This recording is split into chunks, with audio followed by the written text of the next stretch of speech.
Tá legal? Tá legal? Tá legal aí? Tá funcionando? Gente, só fazer uma apresentação rápida em português para vocês, pra vocês entenderem qual é a ideia, né?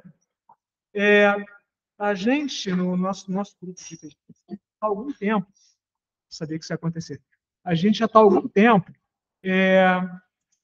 trabalhando, né, nessa perspectiva. Tinha que ter previsto isso, né? Está trabalhando com. Oi? O que seria de mim sem vocês, hein? Cadê aqui? Eventos. Vamos ver se na próxima eu tenho sorte e aparece para mim. Vamos lá. Então, a gente já está há algum tempo, pelo menos desde 2018, né? Não a turma inteira do grupo, mas o pessoal foi se juntando ao longo do tempo. E qual é a nossa ideia, né? A gente vem tentando trabalhar, vem tentando jogar, puxar a economia política internacional para um outro campo. Tá? A gente, lógico, entende que, né, lógico, você tem instrumental teórico suficiente para se analisar o sistema internacional da maneira como vem sendo feito há muito tempo. Só que nosso palpite, tá, é que tanto do ponto de vista da economia política, quanto da economia política internacional, ambas, né, cada uma à sua maneira, existe espaço para que a gente faça uma convergência mais do que necessária entre ciências humanas e ciências naturais. Tá?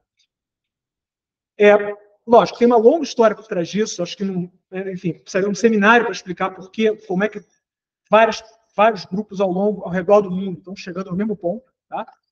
Mas a nossa impressão é que em 2024 ciências humanas e sociais parecem um tanto estagnadas, tá? Parece que já não tem mais para onde correr. E muita coisa fica sem explicação. Assim, as ciências sociais e humanas chegaram a um certo ponto em que elas se contentarem em descrever as coisas em vez de tentar buscar explicação para as coisas. Tá? E é como eu costumo dizer para a turma do grupo, né? Quando você está investigando alguma questão, né, que você esbarra em que você é obrigado, né, a reconhecer que tal coisa acontece porque tal coisa acontece, tem algo errado. Tá? Por que sociedades de classe existem? Por que existem?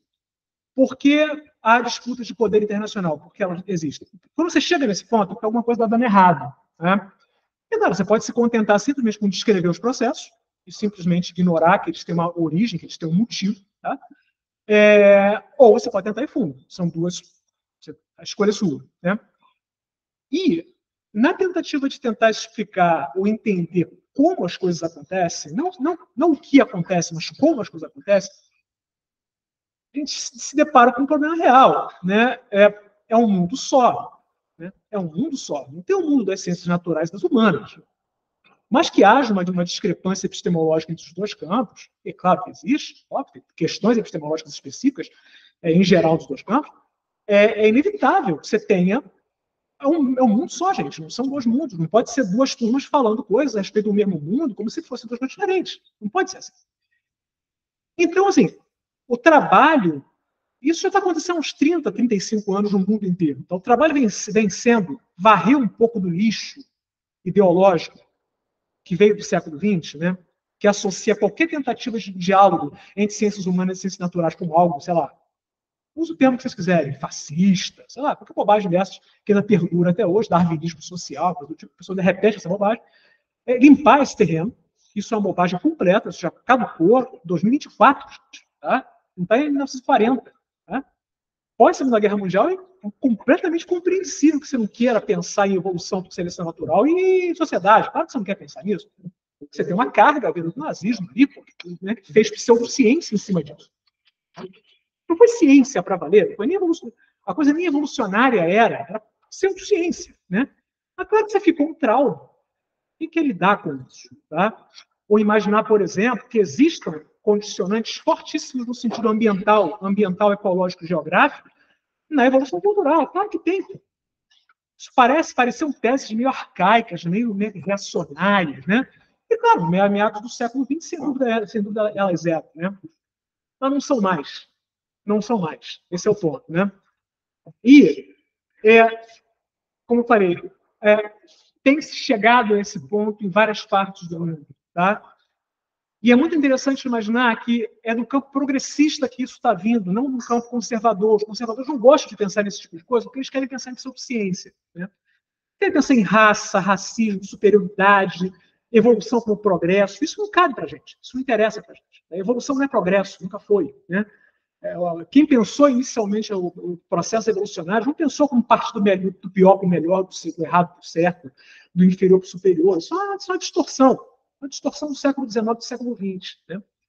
Então, hoje, na década de 20, meados da década de 20 do século XXI, a gente tem que ter maturidade suficiente para começar a olhar para essas coisas de novo, numa perspectiva crítica. Né? Tentar aprender um pouquinho mais sobre os processos que estão aí. Né? Lógico, é uma questão de opção. Você pode simplesmente fazer o que todo mundo faz e continuar repetindo a doxa no campo. Tudo bem, tem espaço acadêmico para isso. Mas se você está um pouco inquietado com o que está acontecendo, né, abre-se um campo para você perguntar, mas vem cá, mas será que é assim? Né? Será que não existem questões de caráter evolucionário, climático, geológico, né? Mas no momento de mudança climática, todo mundo já perdeu a ilusão, né? De que nós humanos, estamos separados do restante da natureza, né? Todo mundo perdeu essa ilusão. O próprio conceito de natureza é impróprio. Né? O que não é natureza, gente? Né? O que não é natural? Né? O que não é natural é aquilo que é construído pelos seres humanos. Mas, os seres humanos são o quê, então? São o quê? Desceram do céu? Deus criou? É isso, não tem menor cabimento. Né?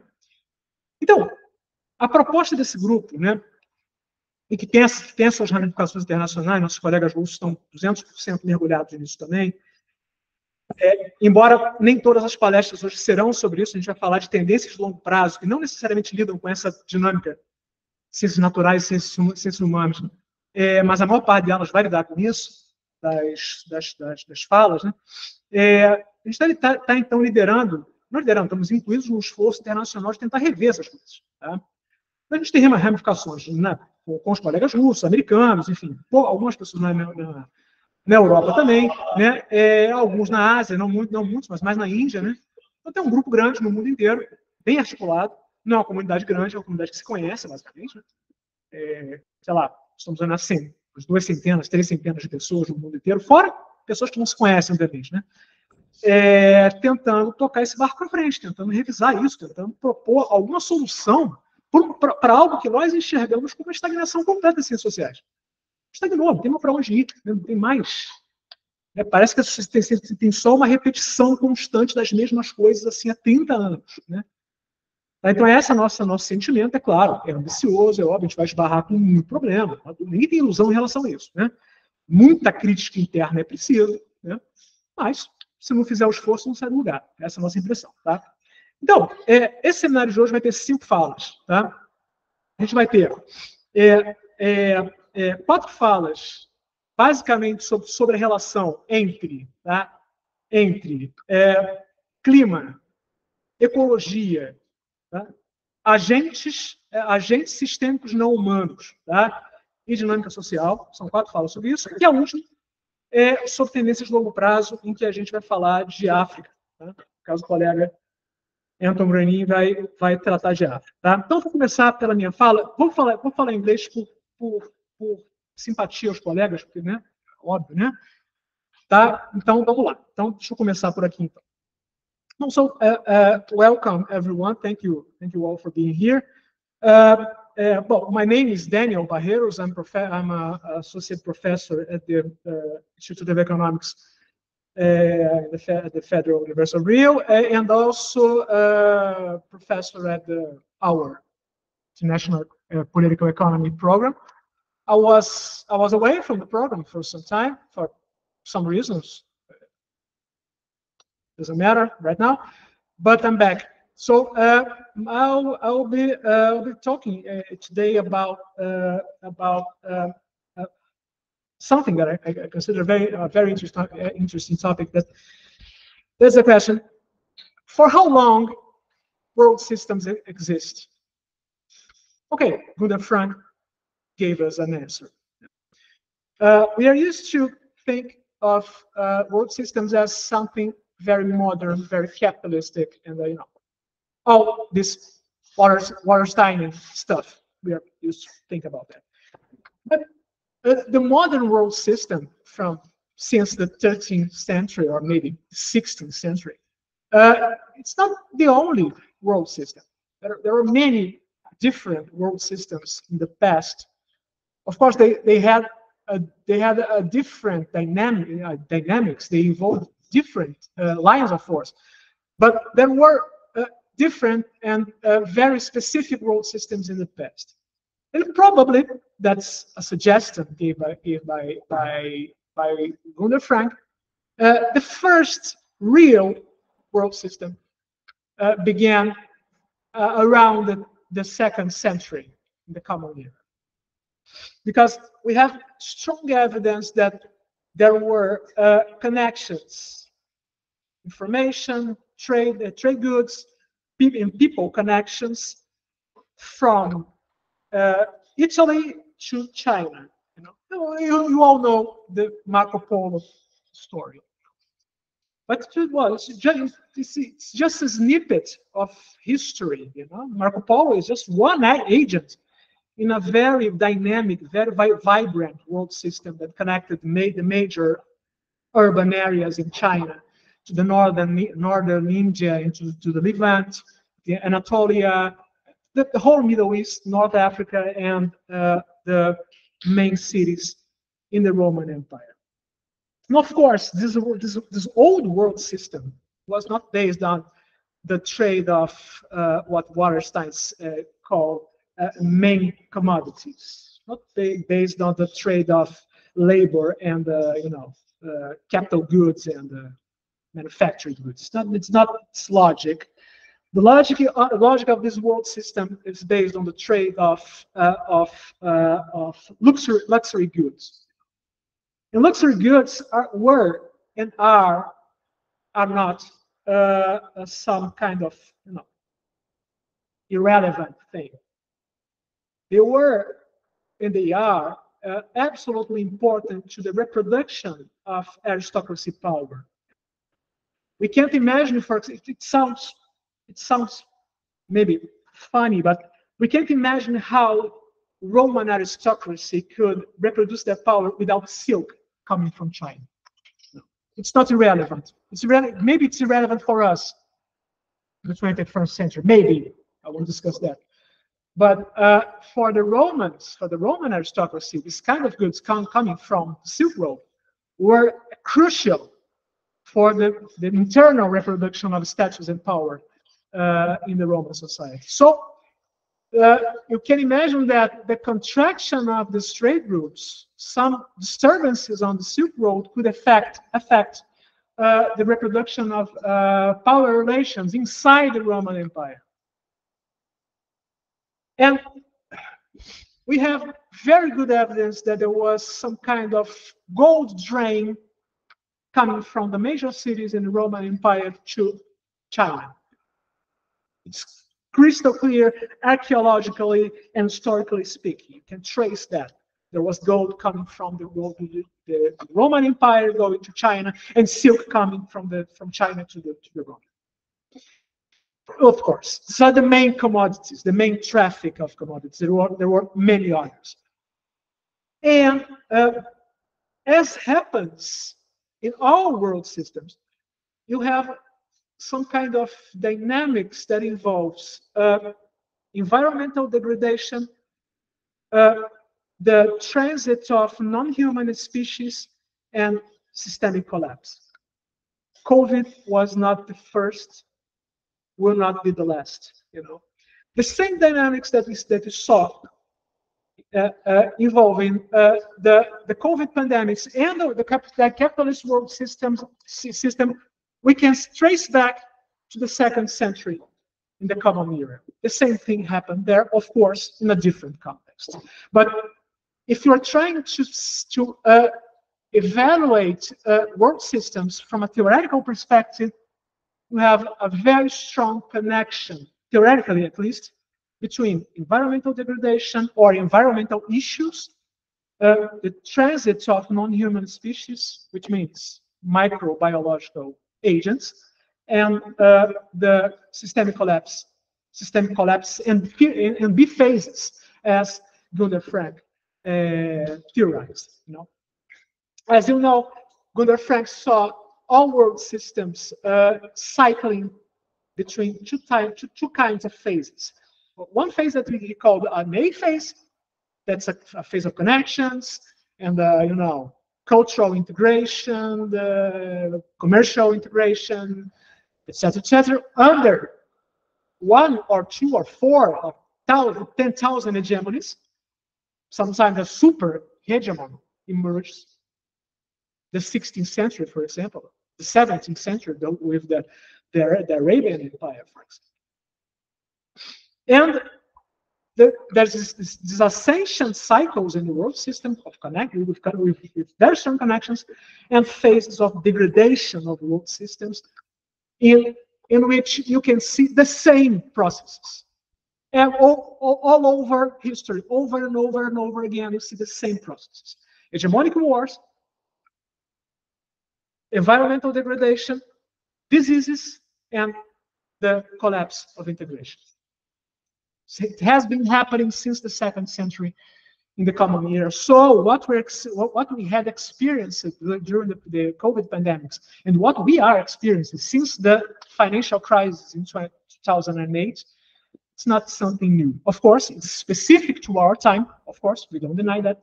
There are many different things happen, of course. It's a specific world system collapse. But in general, that's the same kind of process that has been happening since the 2nd century. So my intention today is to show you what evidence we have to say, of course, with a grain of salt, we can't be absolutely crystal clear about a systemic collapse in the 2nd century, but we have a lot of evidence that when we put that evidence together, a big picture emerges. There must be something happening there. We don't doubt that. Okay. So that's the Roman Empire in its fullest extent.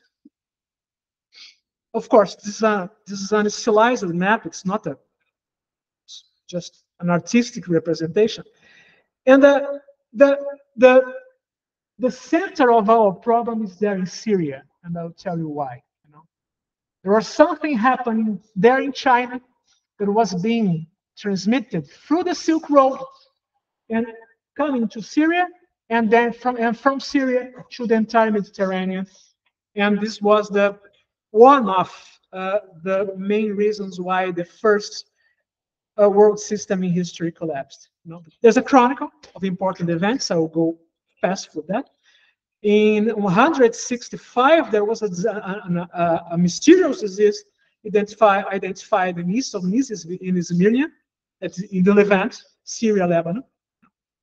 1 year after that, the Roman army returned to the Italian peninsula from a campaign against the Persians, and this army returning from this campaign brought the disease with it. There were many losses in terms of many deaths or flight, at least, if people were fleeing from cities or dying. In the northern cities of the Delta, in Egypt, the disease is taken Rome, etc., etc. And we have a lot of important events showing that something was going on. And you can see that there are the same thing happens through 2 or 2.5 decades. It was a very long pandemic. And you can imagine that the connections were not so efficient as they are now. So the timing of the spread of any disease was slower than today. We don't know what kind of disease was that. There are so many attempts to isolate the ancient DNA to try to figure out what kind of microorganism was involved. But the best guesses is that some kind of smallpox was involved.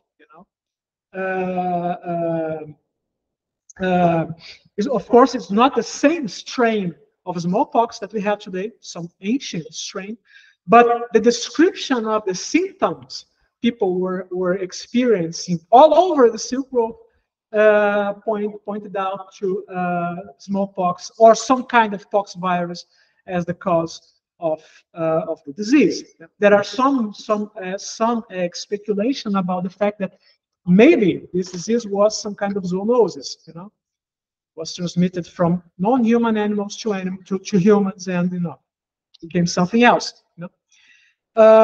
The estimation of mortality was around 25 to 30%.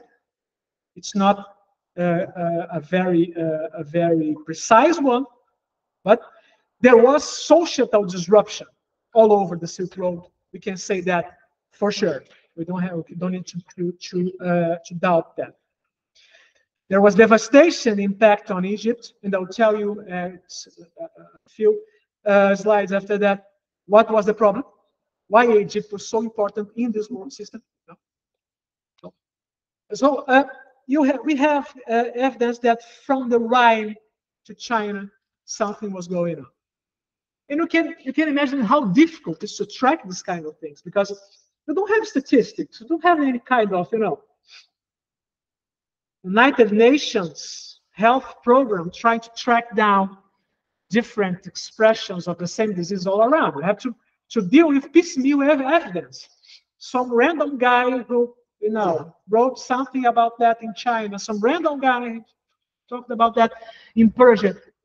You have to figure out if this evidence is chronologically connected, and then after that you can reach a conclusion. So there's a lot of work about that, and we can say for sure that from the Rhine to China, something was going on, especially in China, because the registers are better. Okay, so let's try to put all the evidence together. So we have epidemiological evidence. 1, 2. We have very clear evidence that something economically was happening in the Nile Delta. And how can we know that? Because the main practice of renting land in northern Egypt was to rent land for a long time, long periods. You have merchants coming from Europe and coming from the Levant, coming from Anatolia, and even from the major cities in Egypt. They rented land in some regions for 10, 15 years.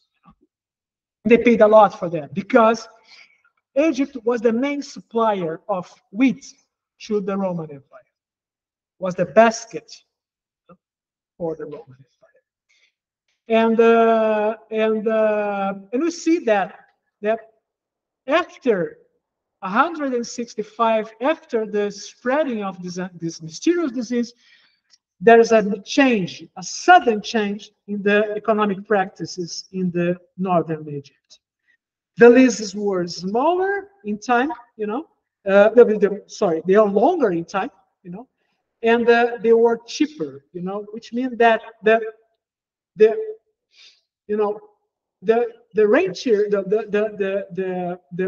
relative position of farmers related to the proprietors of the land, the owners of the land, has changed. It's clear this is a kind of thing that happens when you have some problem in terms of demography. It happened, for example, during the Black Death in the 13th century, 14th century. You have less people disputing land. The prices drop, and they have better chances to rent land for longer times. It was happening in Egypt, and it happened. It kept happening till the 90s, the decade of the 90s, 191. True, you have a clear retraction in the number of taxpayers in the Nile Delta, with many deaths recorded. We have no other explanation for why people were not paying taxes in northern Egypt. It was sudden. From one year to the other, the taxpayer registered started to register less payments in taxes. The only explanation is that people were dying, people were fleeing, were leaving the land. Because as you know, social distancing is a very common strategy to avoid pandemics, except for the extreme right today. No, they don't think, but it's traditional. You know, if you have some kind of disease, you flee because people believe that diseases were spread through miasmas. Miasmas were dense, foul air, you know, that carry diseases. People fled. You know. And something like that was happening in the Nile, in the Delta region. It's the most, you know, agriculturally speaking, the most rich region in the Roman Empire. The records of non-irrigated land were numerous before the pandemic spread. It's not related to the pandemics. This we can't explain because of the pandemics, because the 1 year, 2 years before the pandemics happened, the Egyptian authorities in Egypt was under Roman influence. The register of irrigated land dropped. There was less irrigated land. And as you know, agriculture in Egypt is an irrigation agriculture. You can't expect that the rain will provide the water enough to make, you know, agriculture profitable. And why that happened? We can't explain that by the pandemics. But we have geological and especially paleogeological evidence of a severe drought between 162 and 165, which means that the water level in the Nile was lower than normal. There are many explanations for that.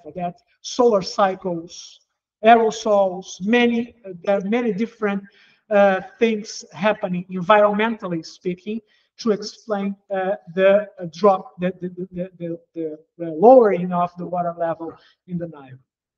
The impact of that in agricultural production is direct and unavoidable. And we can imagine that we are talking about Roman Empire in Rome. We have 1 million. 1 million. I can see that. We have 1 million inhabitants in Rome. They do not produce their food. No, they depend on trade connections with Egypt. So you can speculate that the environmental conditions in Egypt had some strong impact in terms of health in the major Roman cities. And when people are not well fed, they are more susceptible to diseases. Because the pox virus was around everywhere, you know. It was not absent from Roman cities. What we have to explain is that why it became first an epidemic and after that a pandemic. Because people were weak in terms of, you know, of their nutritional health. We can say that I'm trying to connect all this piece of new evidence to make a big picture. We know that there were territorial disruption in terms of integration in communications in the Roman Empire at the same time, and I'll explain you why we think that. Trajan succeeded Hadrian as an emperor in the Roman Empire. And 15 days after the coronation of Hadrian, Trajan was still addressed as an emperor in the nearby provinces. So 15 days after Hadrian was crowned, people from the closest provinces in the Roman Empire still thought that Trajan was the emperor.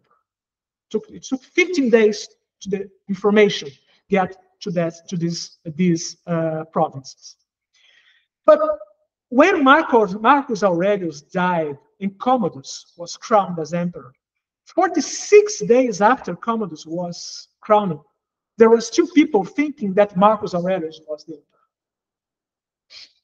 And there are not so strong evidence that 60 days after Commodus was crowned, people were still thinking that Marcus Aurelius was the emperor. So the information was not getting to the closest provinces of the Roman Empire. And why was that happening? Because the trade connections were cut. Because information runs together with goods. It's the same process. So we have clear evidence that there was something happening in terms of integration in the Roman Empire at that time. And all this information connections, they pass through the cities. And if the cities were affected by some kind of mysterious pandemic, it might that the information connections were not happen. I'll pass with that. There's a lot of evidence about social inequality, especially among the slaves. The pandemics enhanced that. I'll pass with that. What's another evidence that something was happening? We can trace clear catastrophic impact in the mining activities between 164 and 190s. How can you know that? Because I don't. Silver mining. How silver mining happens? You extract lead ore, extract lead ore, and you smelt the lead ore, and silver is there. And then you toss away the lead ore. It has no value. Became something like a toxic waste. We can trace, geologically, that between these 3 decades, the pollution, the lead pollution, dropped without explanation. So, if the lead pollution dropped, it meant that the production of silver dropped as well. And why the production of silver was dropping? For 2 reasons. The demand for silver dropped because the trade connections were severed, and you can speculate that the disease affected the mining centers. Think about that. No one would ever figure out that some geological evidence would mean something to a world system. And we can apply the same logic to the capitalist world system. We can do that. We have a world of evidence waiting for us. We don't have to stick only to the common evidence we gather all the time. So the reduction of silver leading, okay. Mining, all right. Oh, in terms of mining, there's another evidence. The marble production was also affected. Why marble production was affected? We have 2 explanations. One is the same one as before. The disease affected the marble production sites, and if you have economic contraction, you have a tax crisis in the empire, the public constructions were also decreasing. You have less construction of public buildings. And you know that at the same time, at the same 3 decades when the disease was happening, there's clear evidence that old buildings were being scrapped, were being destroyed to construct new buildings, which meant that they were trying to make it cheaper, and the supply of marble was not reaching the main cities in the Roman Empire. I'll end here. So, just to wrap up that, we have also very clear evidence that something was directly happening in the Silk Road, because the main gateway to the Roman Empire was there in Syria, the city of Palmyra. It's an archaeological site in Syria. It was an archaeological site in Syria, because the civil war made things really difficult there. It was the gateway from China, from Chinese goods and Indian goods to enter the Roman Empire.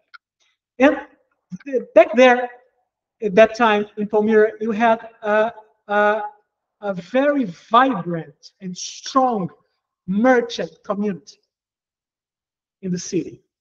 They strived and they prospered by connecting the major Roman cities to the major Chinese and Indian cities. And how can you trace their wealth?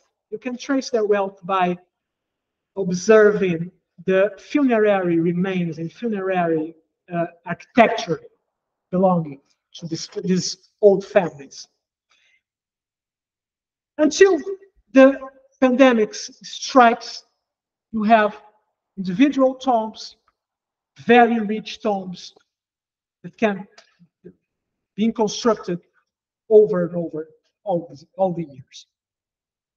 All of a sudden, for no reason, there back in Palmyra emerged some kind of new form of contract between tomb builders and merchants that allowed sharing tombs between families. So merchant families were sharing tombs. Their family members were being buried in mausoleums, but they were shared. Why that? We don't have any evidence of cultural change in Palmyra to explain that. You say, for some reason, no, they want to be buried together. No, they have no evidence to that. The only evidence we have is that merchant activity in Palmyra was dropping. So the merchants were getting poorer than before. They were trying to save their status, somehow sharing tombs with some friendly family. And the last evidence, that's the last one. There are geological strong evidence of major catastrophic volcanic eruptions in Alaska 5 years before the pandemic spread. And this association is clear. You have ecological problems allowing epidemics or very endemic diseases become pandemics, because volcanic eruptions, they throw aerosols in the atmosphere, so they cool the planet. And agriculture is very impacted by cooling, and especially by fast cooling. It reacts very, very bad. So we can expect that the agricultural production all over the world, or at least in the northern hemisphere, was affected. So join all these dots. You have less food, worse health conditions, a very vibrant, very strong territorial connection between China and the Roman Empire. It was happening all the time. Many, many caravans, and caravans arise all around. We have a weaker population everywhere, connected. When we have a weaker population connected, it's a matter of time. And an epidemics became epidemics. So that's it. That's what my intention was here. My intention was to show you that even a very old world system that was affected by the same problems we can experience today. That's it. Thank you very much.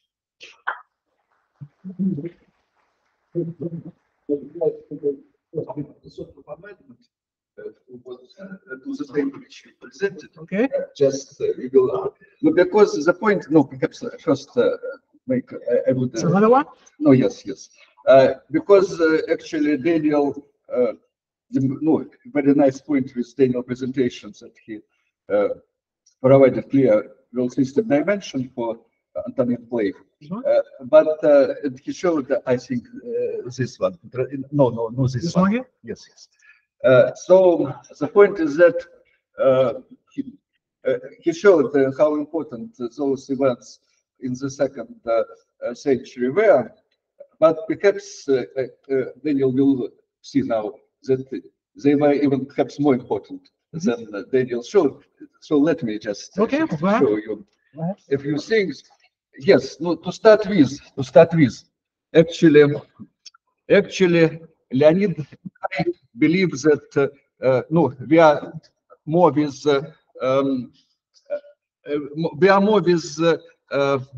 André Gunder Frank than with Wallerstein regarding the age of the world system, and we prefer to use the wording of André Gunder Frank, world system, just capital letters without hyphen, and that there is only one really world system.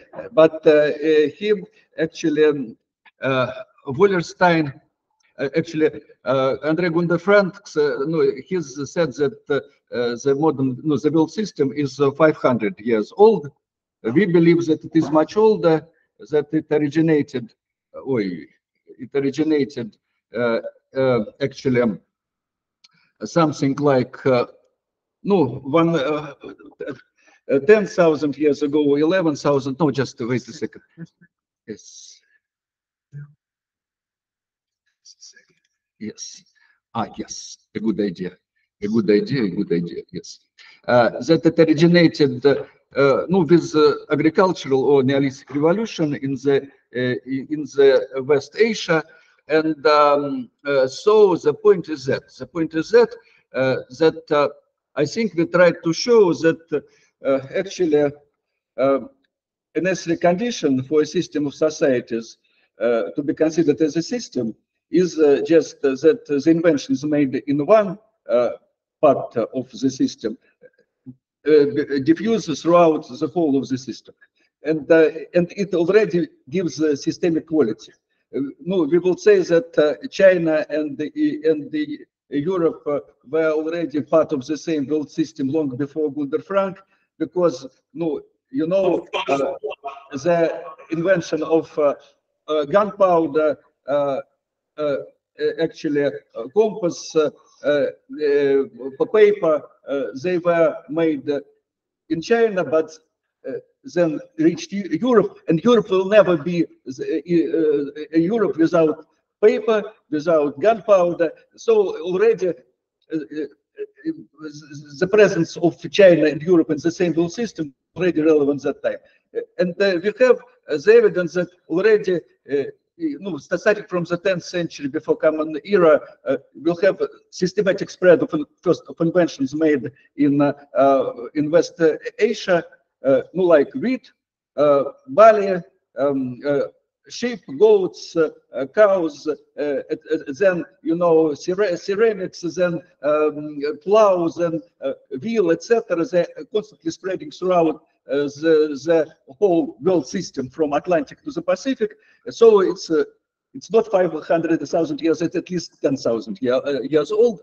And just regarding what Daniel showed. So if we look at long-term data, for example, this is a long-term technological development. So we see that we have a sort of acceleration before the start of the Common Era, and then we have deceleration. So the first 1,000 years, the first millennium of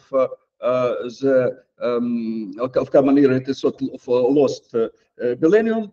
There was practically no growth in the first millennium Common Era before extremely fast growth in the first millennium before Common Era. But if we look at practically everything, we will see the same thing. Actually, this curve is hyperbolic. But you see, there are actually two hyperbolas. One hyperbolic curve ends at this point. And by the way, this point is just the point which you discussed. It's the late first century the late second century Common Era. And then there is the new hyperbolic curve starts.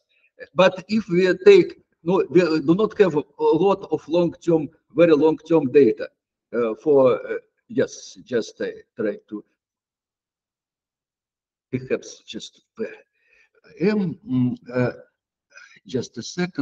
just a second, how to move, yes, here it is. But you know, it's it's a double logarithmic scale. In double logarithmic scale, hyperbolic curve looks like a straight line. So it's world population. So it's one hyperbolic curve, and then it goes into another hyperbolic curve. And it is just the second century Common Era. Yes, this is world GDP. It's estimates of the long. It's very difficult to imagine how he, but he gathered some very long-term data for GDP. You have the same.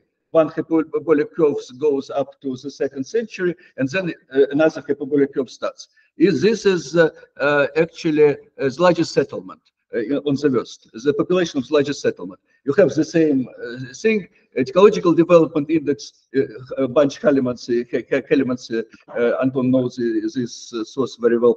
So all some different sources give this picture of two hyperbolic curves with inflection points. It just what you described, what actually you described that inflection points.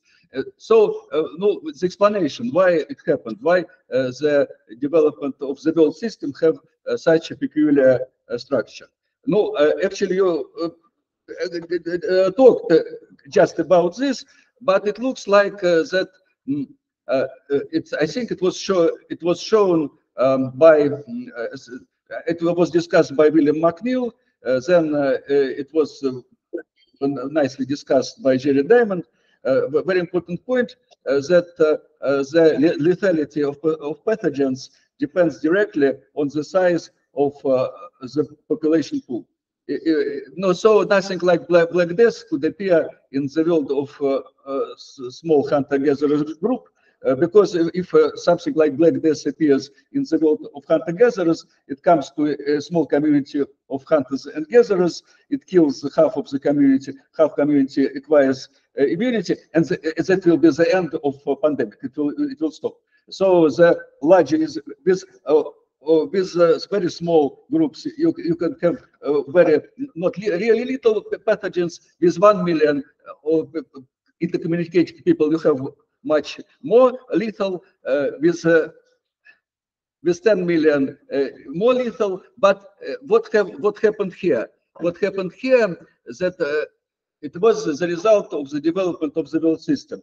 That by that time you had 200 million of people merged into one world system, So yes, of course, the world system existed at that time, but it was the connectedness of the world system was reached totally new level with the establishment of Silk Route, of Silk Route from Atlantic to Pacific. You have more or less constant intercommunication, systematic communication of all this group of people. So the world system itself generated the forces which stopped, which hindered its development for almost 1,000 years.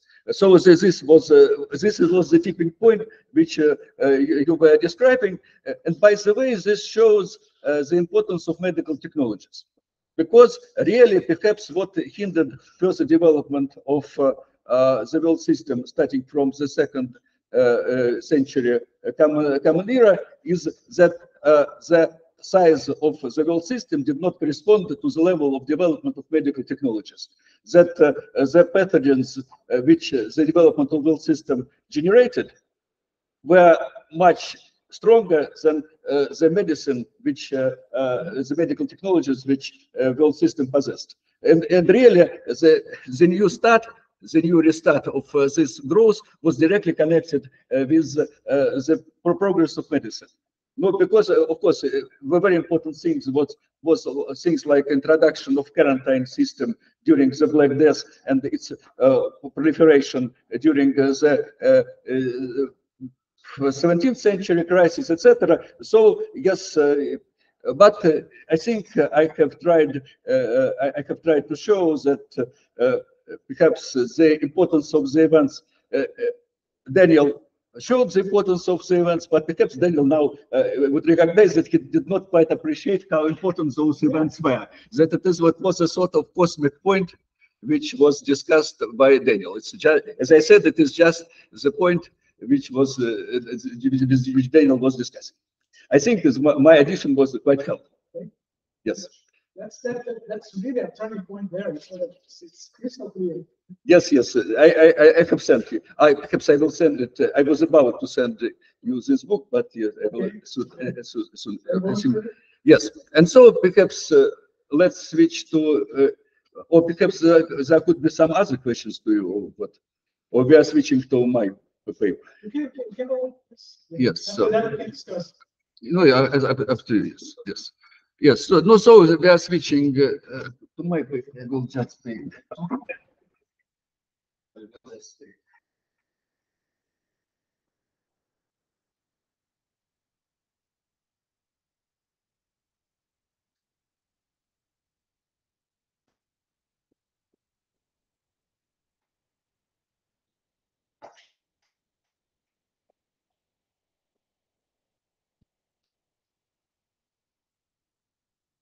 No, no, fine.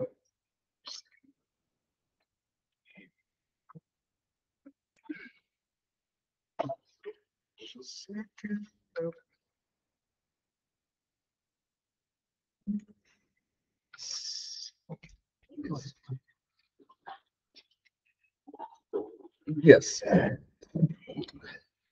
No, in many respects, my paper continues very logically. Daniel's paper actually, Daniel has not arrived yet. Yes. So yes.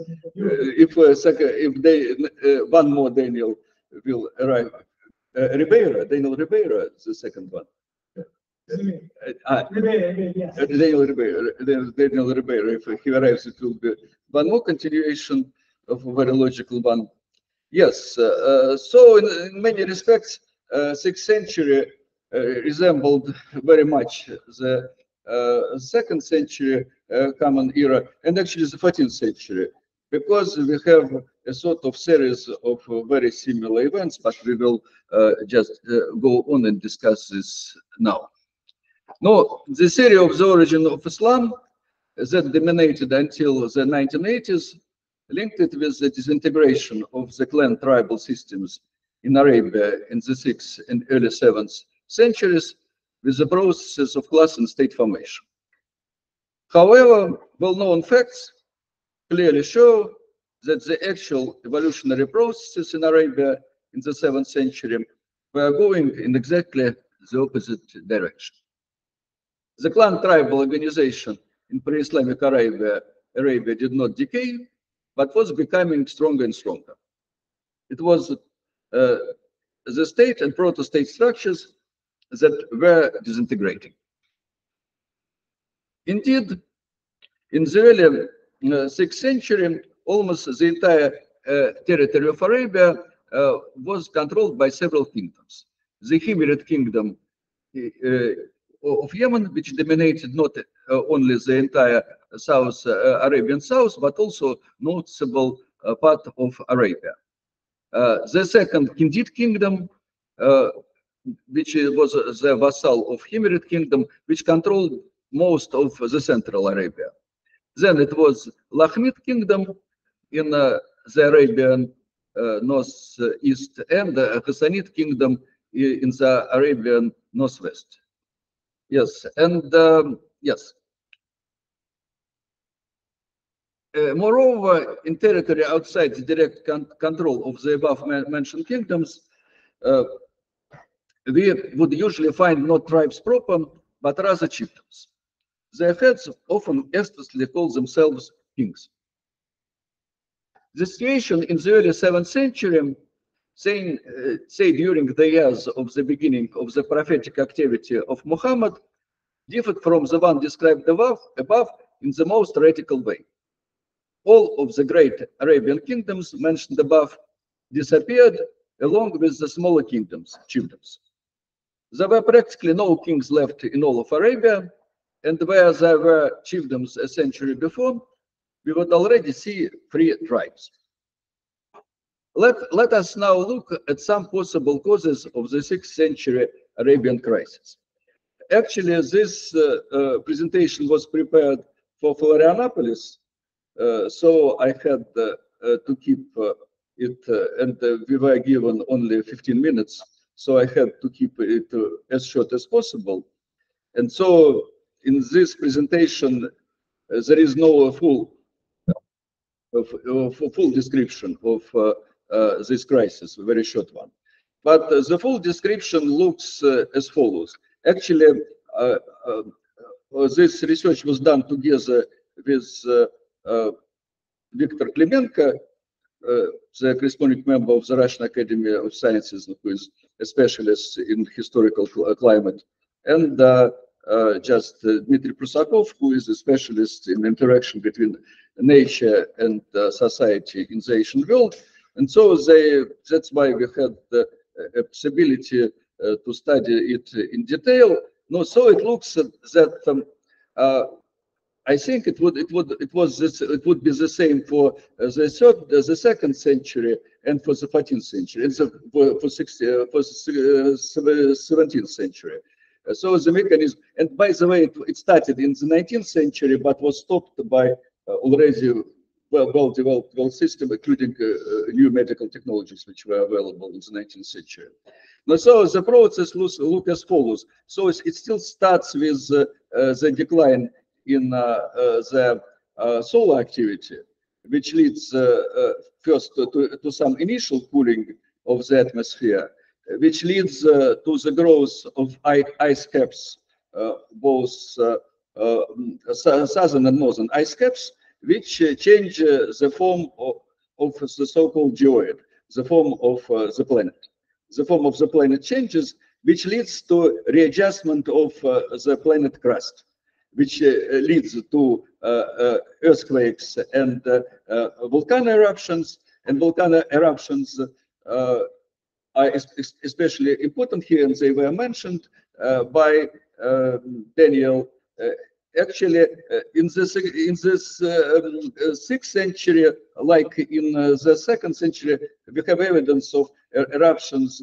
No, Alaska or Upper Yukon, somewhere the border between Canada and Alaska. So in that area, which yes, have a sort of considerable volcano activity. Yes, and yes, and indeed the most important are aerosols, which hinder the penetration of the solar rays to the surface of the Earth. No, actually, this is really a huge thing, because actually the volcanological data were used for the model of the so-called nuclear winter, which it gives us some idea. So the nuclear war would produce comparable results as some volcano eruptions. They would affect the climate in similar ways. So it's really they could produce enormous. No, so at least just going down to the Earth, it would look as follows. No, so according to paleoclimatology, the 6th century saw global climate change associated with peak tectonic and volcanic activity around the world.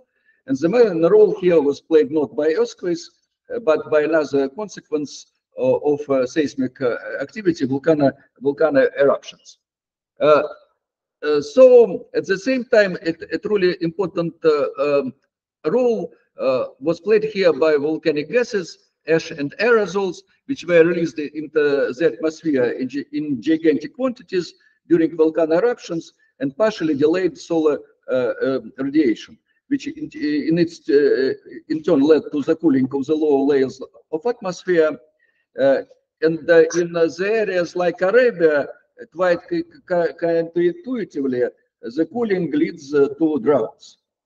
Yes, and indeed, in the 30s and 40s of the 6th century, we have numerous evidence of famine years caused by catastrophic droughts. Just Yes. On the ground level, climatic changes caused by the peak of volcanic activity associated with the 536 explosions of the Rabaul volcano on the island of New Britain near New Guinea, and another volcano in the Upper Yukon and Canada, or really could be Alaska, it's just the same volcanic area, were described by a contemporary in relation to Mesopotamia as follows. At the same time, similar descriptions we have reached us for the same year from Rome and Constantinople. The sun was dark, and its darkness lasted for 18 months. Each day it shone for about 4 hours, and still this light was only a feeble shadow. The fruits did not ripen, and the wine tasted like sour grapes. Just a second. Yes. Actually,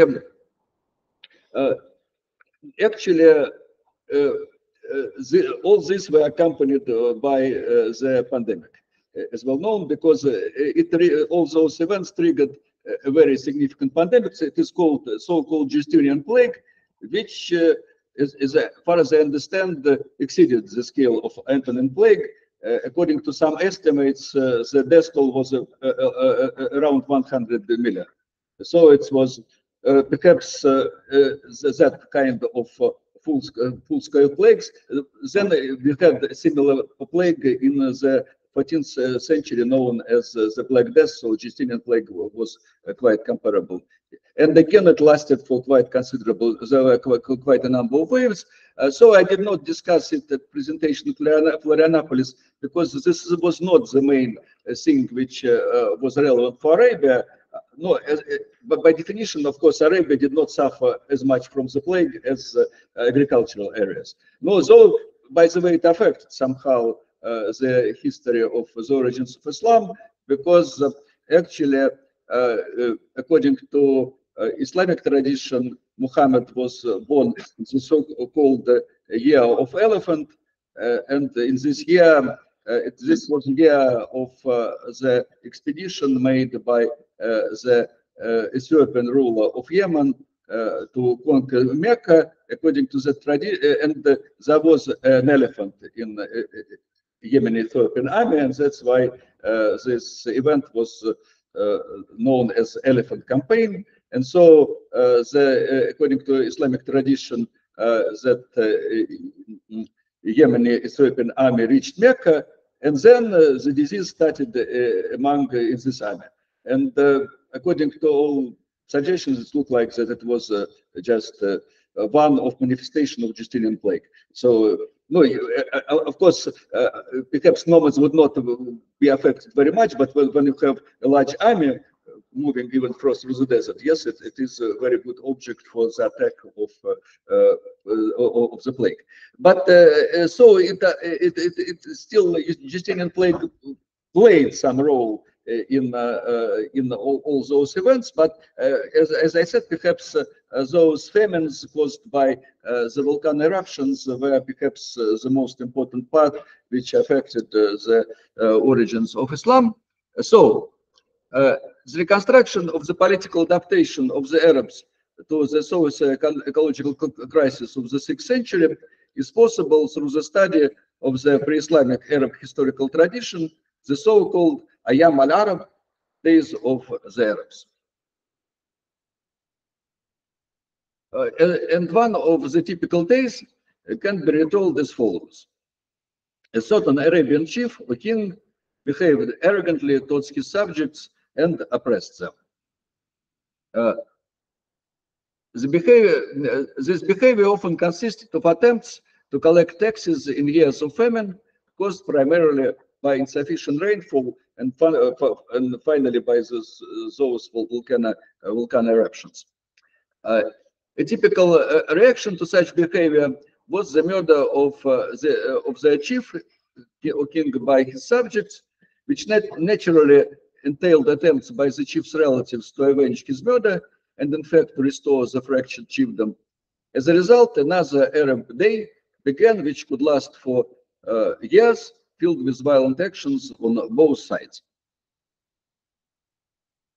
In any case, in the end, we, as a rule, see the kingdom or chiefdom disintegrated, and free tribes already appear in its place.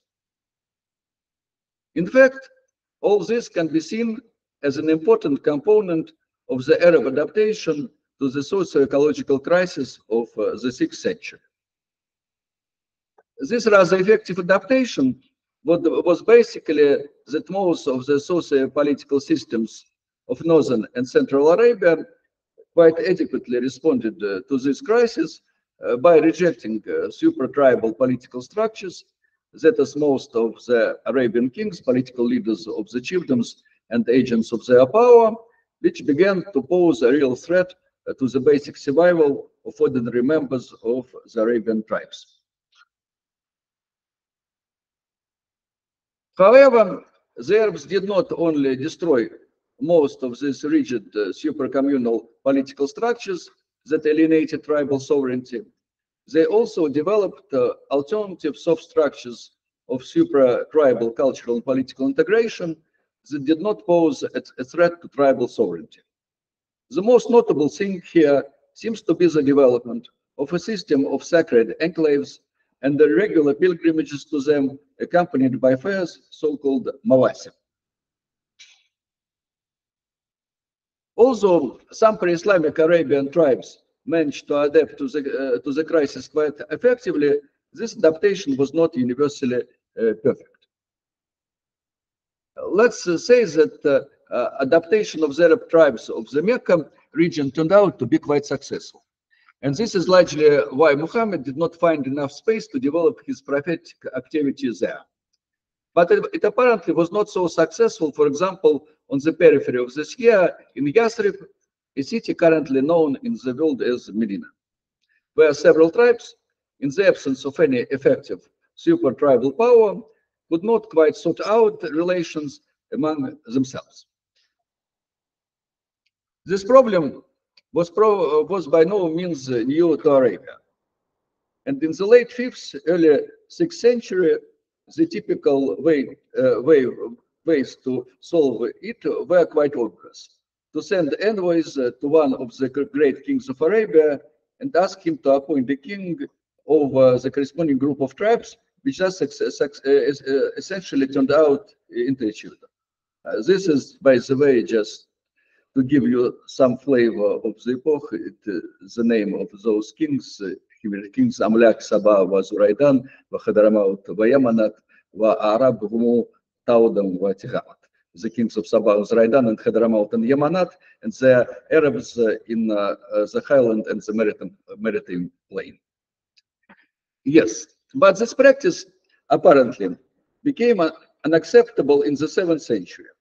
Decades of uprising, clashes, and other violent actions that led to the destruction of most of the Arabian kingdoms of chiefdoms appear to have led to the development among the Arabs of a certain freedom-loving anti-royal ethos codified in tribal historical traditions and poetry. A reflection of this ethos can be found in the Quran, which contains, say, an ayah, which we reproduce below. Al-Muluk إذا دخلوا قرية أفسدوها وجعلوا عزة أهلها أذلة وكذلك يفعلون.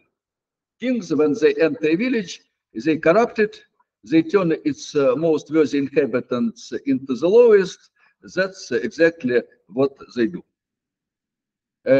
And all this constitutes a striking contrast to the situation a century before, when the Arabs themselves asked for kings to be appointed over them. And most Arabs, in one way or another, recognize the authority of one or another king. In any case, in the early 7th century, a tribe that recognized itself as subordinate to any earthly super-tribal political power, the king, risked losing its honor, its face. However, this did not seem to apply to another type of power, the heavenly power. Historical facts indicate that if for most Arab tribes becoming subjects of earthly kings was absolutely unacceptable and was tantamount to a complete loss of honor, recognition of some heavenly power, naturally through its earthly representative, turned out to be quite acceptable. here it is necessary to take into account one more group of facts. Pre-Islamic Arabia was quite familiar with the figure. No, by the way, just the idea that it was quite normal for the Arab tribes to recognize the power of the god, of some heavenly power, rather than of a certain person. No, it can be found in Islamic tradition. For example, I think it was final years of the life of Muhammad during some campaign, just a little. Yes, during some campaign, give it to me, I will turn it.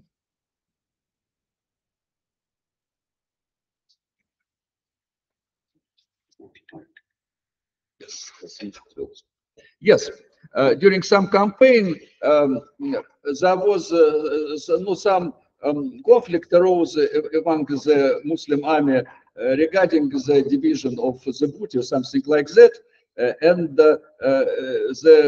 Muhammad just said that these things should be done so and so. And the reaction was that it was his own opinion, but they would like to hear the opinion of the God, not his opinion. So they had to go into trance and to pronounce the decision being in the trance. So if he spoke as a person, it did not really much, but he was important not as Muhammad, he was important as a prophet. And it was important that he could produce the words of the God. Yes. And but it is just follows from this logic that it was not good to recognize the authority of some person, but to recognize that the authority of the God, it's not the use of honor. Yes, of course. No, so here it is necessary to take into account one more group of facts. Pre-Islamic Arabia was quite familiar with the figure of a prophet, Kahin. In any case, the average Arab apparently knew well what prophets looked like, what a prophetic trance was, and so on. However, until the 7th century, the Arabian prophets, Kahana, were prophets of pagan deities.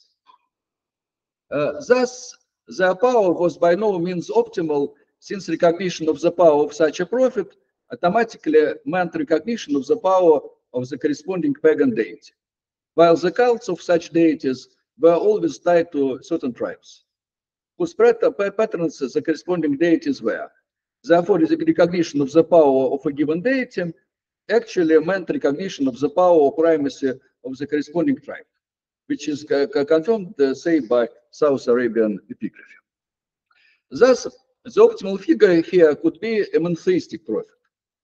However, the prophets of all monotheistic religions also did not fully fit here, since recognition of their power would also mean recognition of dependence on the corresponding extra-Arabian powers. Again, the Arabian history of the 6th century gave quite a salient example, because the well-established religion, monotheistic religion near Arabia was, really, it was Christianity. But Christianity, just conversion to Christianity means becoming dependent on the Byzantine Empire, quite clearly, because if you convert to Christianity, you need to have a clergy. You need to have Christian leaders. But Christian leaders can be appointed only from Byzantine. And so Christian clergy is appointed from Byzantine, and it starts just transmitting the Byzantine interests. It happened in Yemen, converted to Christianity in early 6th century, and soon after that, the Himyarite Christian king Mahdi Karib organized a totally adventurous campaign against Sassanid Empire, to campaign to Iraq, which was it was in some respects the Sassanids were the main enemies of Byzantines, and so for them, for Byzantines, it was a great success that the Sassanids get a blow from somewhere where they did not expect. Because the expedition from Yemen to Iraq that time was like expedition from Earth to Mars now. It was totally, it was extremely difficult. Yes, fine. So 5 minutes, yes. So the prophets of all the monotheistic, yes. And in the case of Judaism, this would put in a more advantageous position those Arabian tribes that had since long ago professed Judaism. At the same time, in pre-Islamic Arabia, there was apparently the autochthonous monotheistic tradition, Rahmanism or Hanifiya. However, its North Arabian bearers, Hanifs, apparently did not produce prophets until the 7th century. However, in the early 7th century, the Arabian prophetic tradition and the Arabian monotheistic Rahmanid Hanifi tradition apparently merged, producing what Mikhail Petrovsky called the Arabian prophetic movement. It must be taken into account that along with Muhammad, at least 5 other monotheistic prophets, or of course false prophets from the point of view of Muslims, acted in Arabia during his era. Again, perhaps I will skip again through evidence. Yes, if there is any interest, we may return to it. Monotheistic Rahmanist prophets apparently represented supra-tribal power of precisely the type that was most acceptable to the majority of Arab tribes of that time. It is worth noting that all of the Arabian Rahmanist prophets of the 7th century achieved significant political success in their respective areas of Arabia. All of them managed to bring under their control the tribes of vast regions of Arabia, whose territory was many times larger than the area of the average Arabian chiefdom and comparable in size to the Arabian kingdoms. The success of the Rahmanist false prophets, of course, is not comparable to the political achievement of Muhammad, but it was still a highly significant success, the like of which was not achieved by any of the Arabian secular political leaders during this period. And this seems to show that in the 7th century Arabia, such political success would have been achieved by Rahmanist prophets rather than by a king. The data presented suggests that the emergence of Islam can be considered as a completely logical consequence of the Arabian process of adaptation to the socio-ecological crisis of the 6th century in the context of the developing autochthonous Arabian traditions of prophecy and monotheism. That is, this adaptation was not the cause of the emergence of Islam, but rather created in many areas of the Arabian Peninsula a socio-political environment more suitable for the development of an autochthonous Arabian monotheistic religion.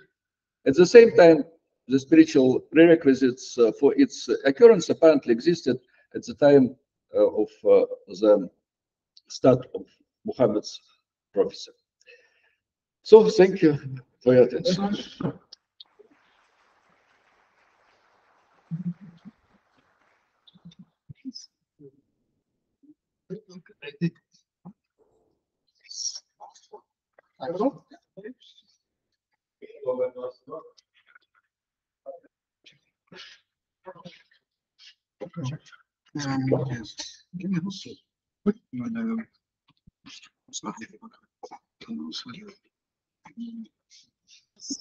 I didn't do that. Yes, the first one. Can you also click here of some, I think, show the number of slides? Because the number of slides are here. No, I mean, on the bars. It's like it's here, I think. No. What do we do? That gives a function where we can see number of slides. That's okay. Yes. No, I'll try to. I'll put it in English, whatever. Right. No, no, this one? No, I will not. I think it's in design or something. No, that's insert. Is it insert? Insert. You want to put the numbers? I think that is. We can't do that. Oh, sorry. All right. Sorry. No problem. It doesn't matter. Okay. Just all right. Just a second. Mhm.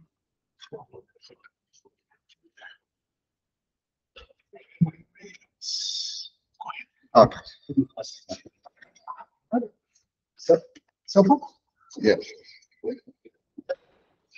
So I will start with a small side note, continuing what Andrew showed that, and Daniel began that. Daniel showed that one of the major changes in world system happened during first and second era of centuries, and actually it is interesting, and Andrew showed that on a chart. Actually, it's interesting that uh, the second major tipping point is happening right now. And this is actually what we usually discuss and show in our research that in the coming decade, we'll see a major change in almost everything, politically, economically, technologically, and the world system will change itself. So it's really historical time. We all live in a truly historical time. And as Daniel showed, world system changes with usually with issues in environment. But also, it's well known that when world system changes, there's a lot of military conflicts, which is very logical because powers compete with each other for the dominance. However, today we'll look on this perspective from a rather unusual point that that military conflicts itself deteriorate environmental problems, and it makes like a vicious circle: military conflicts and environmental problems, and this circle has no exit. So the system collapses, and we see the world change as this is the system, the change in the world system. So let's take a look today at how military operations, military conflicts, um, how they make, how they influence on environmental problems, and how they change the world system itself. Since of the beginning of the Great Recession in 2008, and when the world system has been increasingly in a state of crisis, which continues now in deepening, and everybody can see that.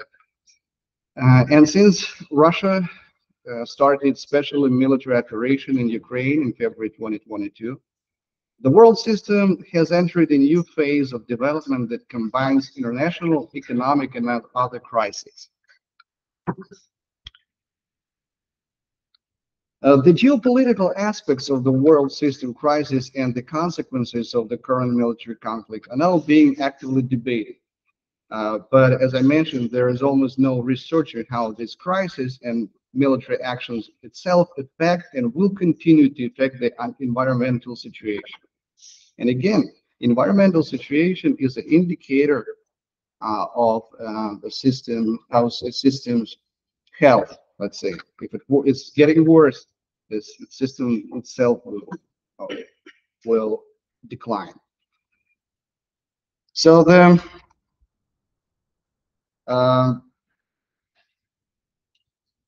Today we will discuss and explain how and why this deepening crisis negatively influences the global environment.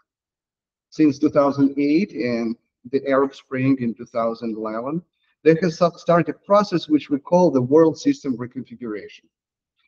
By then, economic globalization had greatly overtaken political globalization, and such a gap could not continue to widen. It is expected that the political globalization component of globalization will get closer to the economic one. But unfortunately, such catching up might be very difficult and turbulent and provoke strong and contradictory structural transformations, including the rollback of globalization itself. So the world system reconfiguration is an outcome of the systemic and deepening crisis, as a result of which the world system is undergoing considerable transformation. While the world order has been destroyed and some powers are competing with the US for leadership, and Russia launched its military operation in Ukraine in February 2022, after which the world system has entered a new phase. And as I mentioned, we see a lot of different crises now. So this uncertain outcome of military operation and the split in the world and global economy into different zones and other processes open alternative options for the transformation of the world order compared to that were dominated before. So let's think about how crises affect and will continue to affect the environmental situation. We believe that a deepening crisis of the world system will have a negative impact on the global environment for a number of reasons. First of all, the weakening of environmental policy coordination within the countries. And then a destabilization in various countries inevitably leads to environmental degradation. Crisis always forces governments to solve environmental problems on a residual basis and reduces spending on environmental goals in favor of military expenditures, which is also larger for many countries. Military operations and preparations increase the consumption of resources and carbon energy. An economic deterioration in the context of the world system crisis leads to the rejection of decisions already taken on climate and environmental issues, which we also can observe nowadays.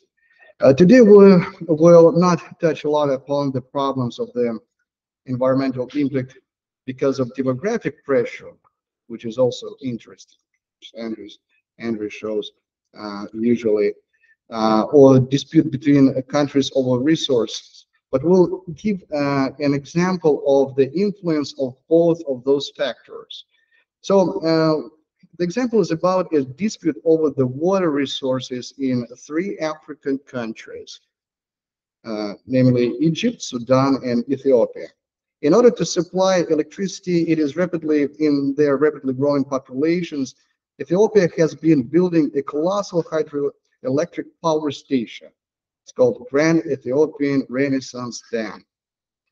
And on the upper reaches of the Blue Nile, the right tributary of the Nile, near the border with Sudan. So these 3 countries, which the Nile flows through, are now engaging in a hot dispute over how this water should be shared. Egypt and Sudan fear a reduction in the amount of water they receive from the Nile.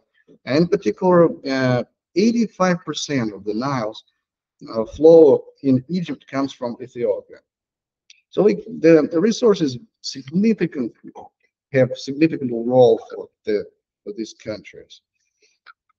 And also we need to take into account that in any case, such grandiose construction can greatly influence ecological landscapes. Here's the picture of this dam. So plant capacity 5.15 gigawatts.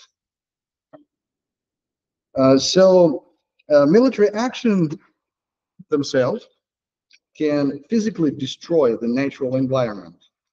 And destruction of natural environment is called ecocide. Meanwhile, the impact of military actions on Ukraine environment is already devastating. Take, for example, the destruction of the Kakhovka hydroelectric power station. This is really a big disaster. This picture is Kakhovka hydroelectric station before its destruction. On the night of 6 June 2023, the dam of the Kakhovka station was damaged by unknown reasons, unknown forces, and its upper part collapsed under the pressure of water. As a result, water from the Kakhovka reservoirs began to flow uncontrollably downstream into the Dnieper River.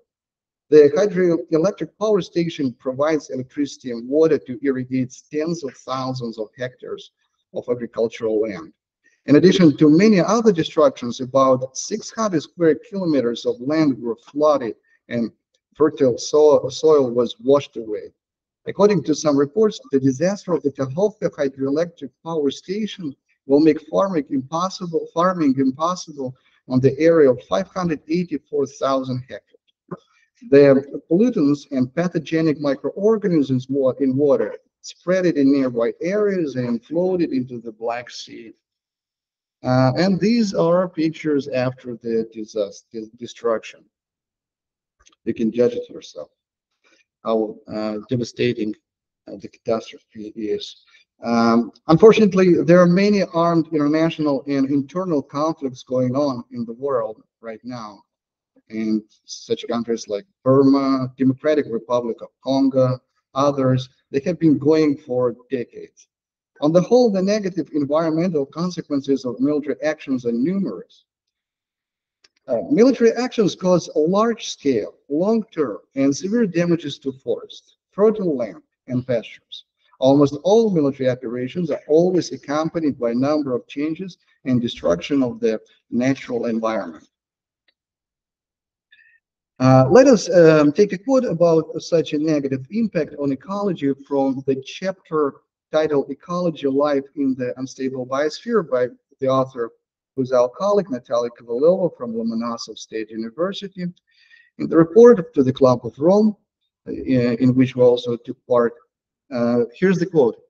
The military engineering or earthworks leads to changes in relief, formation of artificial excavation and dumps, movement of soil, destruction of vegetation, growth of buried soils, has direct effect in which are associated with changes in the surface caused by explosions, and indirect effects by shock waves and disturbance in the stability of the soil cover, and also in mountains with landslides producing huge masses of friable gravel deposits at the foot of the slopes.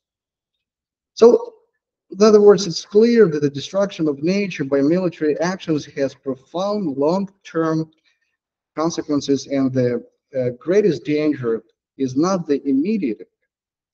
The military action in Ukraine has a lot of long-term negative effects.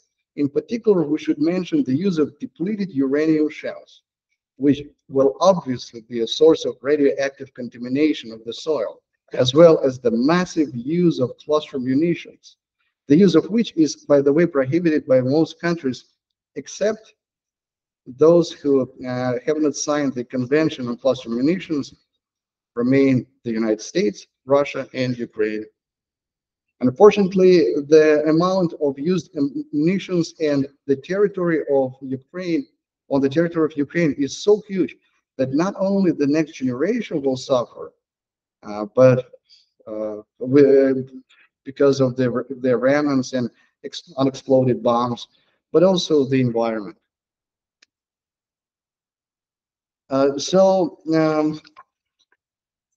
The reconfiguration of the world system and the destruction of the world order greatly intensified geopolitical rivalry and its severity.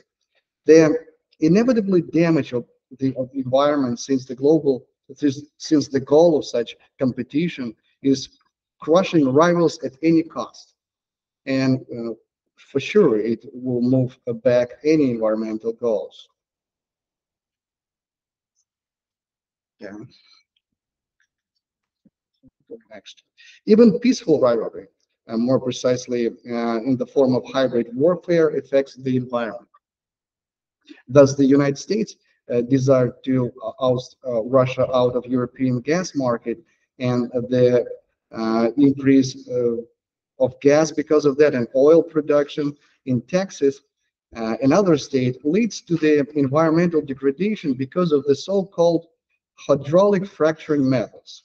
The result is huge water consumption and injection of special chemicals, degradation of aquatic ecosystems, deterioration of water quality for residents, and many other bad effects. Local conflicts are also becoming part of a global geopolitical confrontation and have a significant impact on the environment and climate. For example, in addition to the humanitarian catastrophe, the conflict in Gaza has led to huge environmental consequences.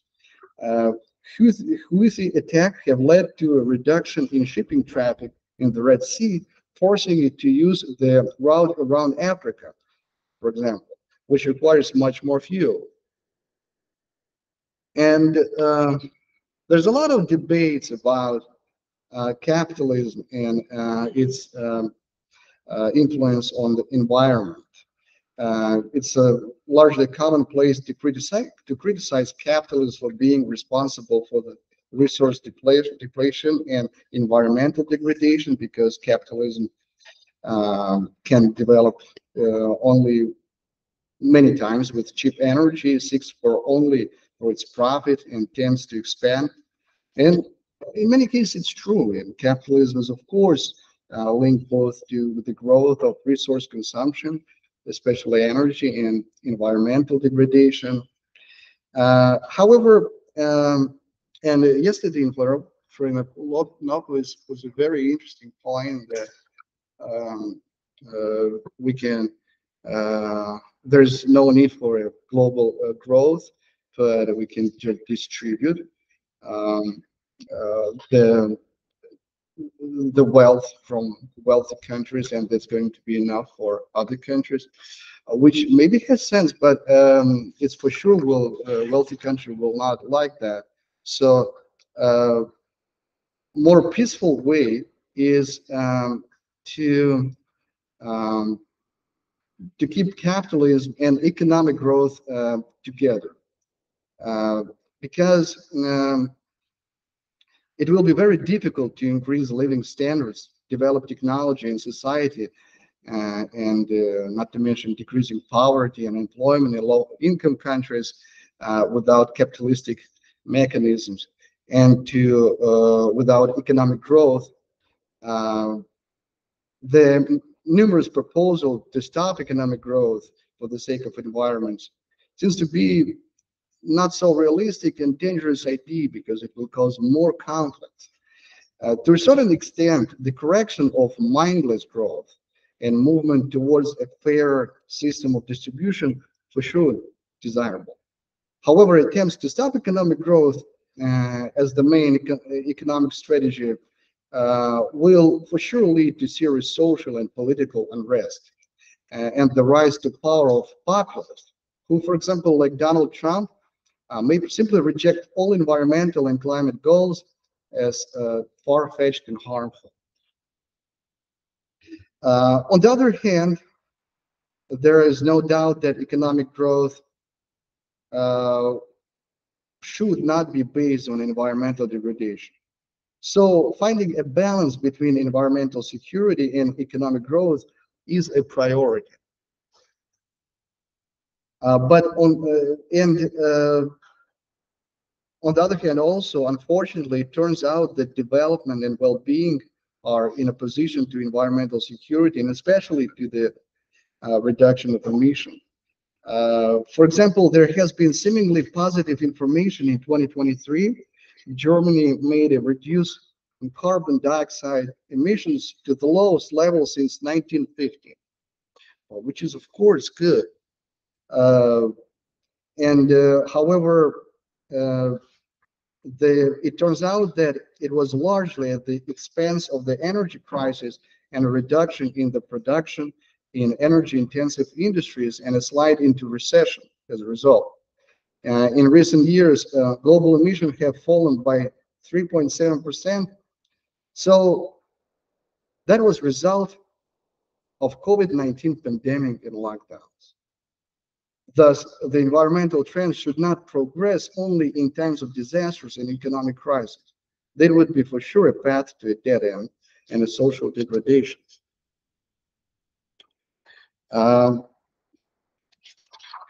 question of sacrificing economic growth for the sake of climate ignores one critical aspect of the problem, which is the sharp and inevitable decline in consumption of the low-income countries, and as a result, a low of zero growth. Of course, these people in such countries will not agree with such um, growth, and that's why German politician Rolf Fuchs rightly notes whether the world economy will grow or not is not decided in Europe. So, although in recent decades low-income countries have significantly reduced their gap with high-income countries in terms of GDP per capita, nevertheless, the gap is still fourfold. You can see it on this chart. In the context, in this context, it's not surprising that the confrontation between the global South and North has intensified, especially in connection with the unfolding crisis in the world system. At present, environmental demands and programs to reduce emissions are in conflict with the urgent need of the countries of the global South for rapid development, which is impossible without high economic growth, while in the global North, as we see it now, the need for such growth is already being questioned. And also with the need to increase per capita consumption, without which it will be extremely difficult not only to significantly reduce the gap in living standards, but even to move from poverty to the world average level of development.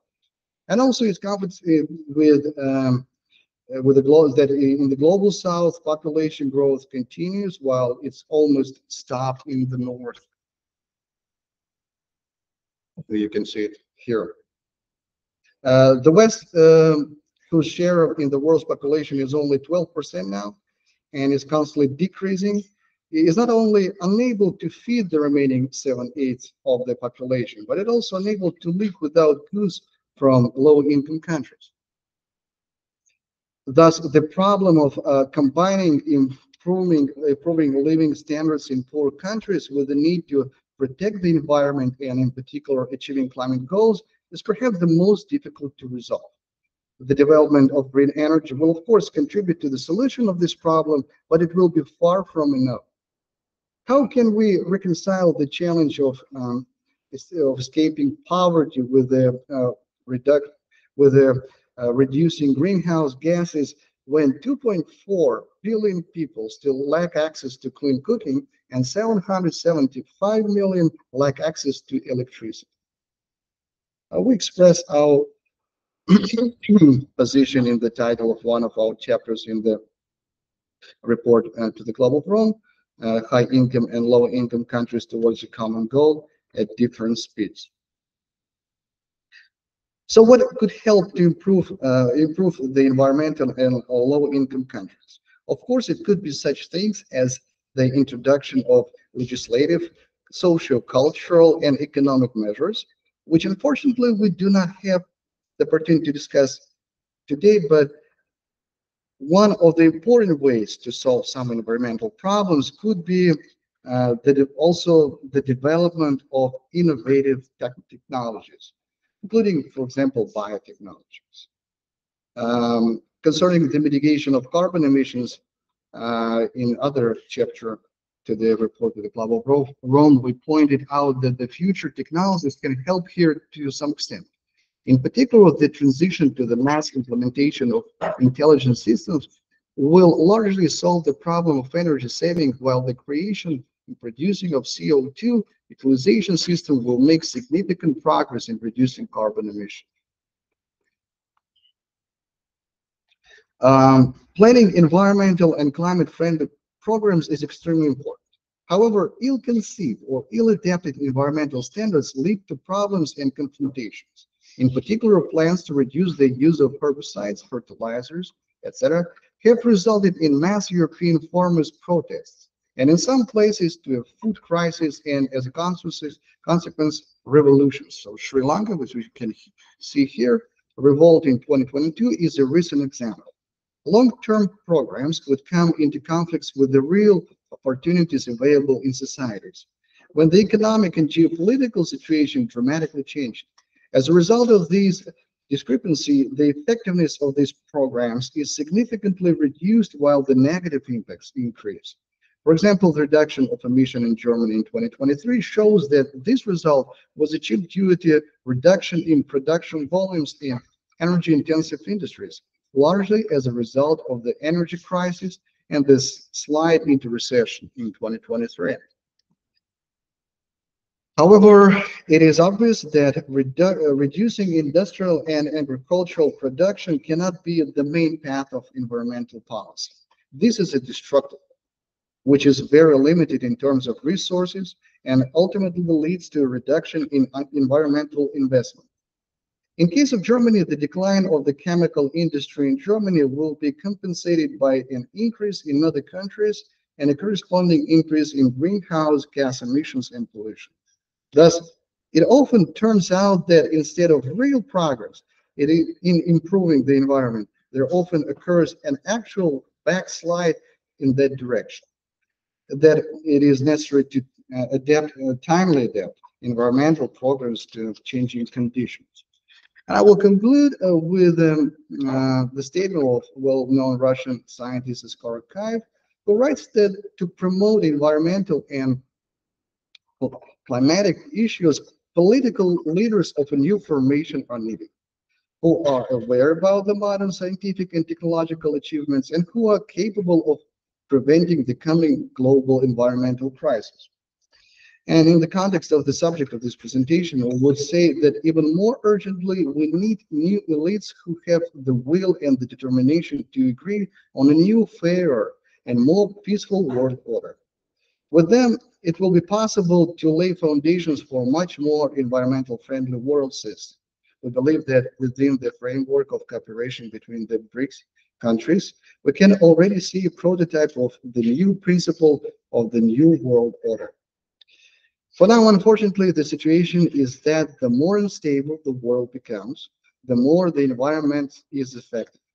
However, we must not despair, but work together to find the most rational ways of solving environmental and climate problems.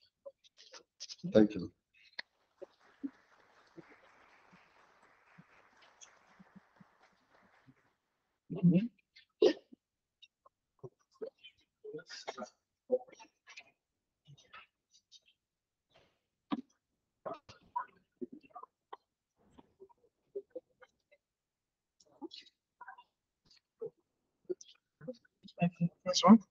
Welcome. Так, so, так, not, yes.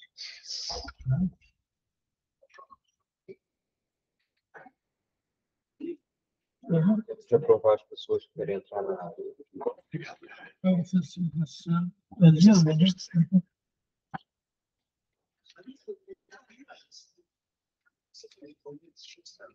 So, just the point, here. Okay.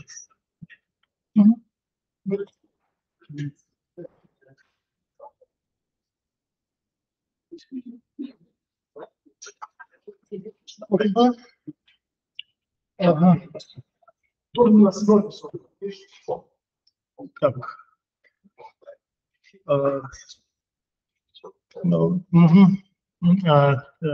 Lenin Green, Russia and which together speak.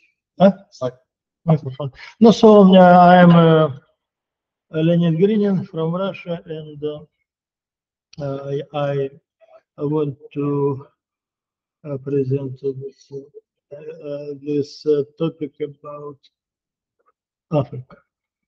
No, first of all, I want to thank Daniel for inviting me and all us, and it's of course it is an honor for me and for us to present our ideas here. So that's the main approach of this presentation is expressing its fact. So Africa, the continent of the future, challenges and opportunities of Africa's global engagement. However, I I am afraid that for some of you, maybe for many of you, this then title no speaks unusual, and maybe you think that this is exaggerated, overestimated, and maybe even the authors freak that idea. But however, this is indeed the case. No, by the way, Andrei and I have recently published the article in the World Futures Journal with the same title. No, I have to say that we will see, and that's what we mean in this title, but although we will analyze both the challenges and opportunities, it is usually it is much easier to see challenges, problems, and much harder to see opportunities. And so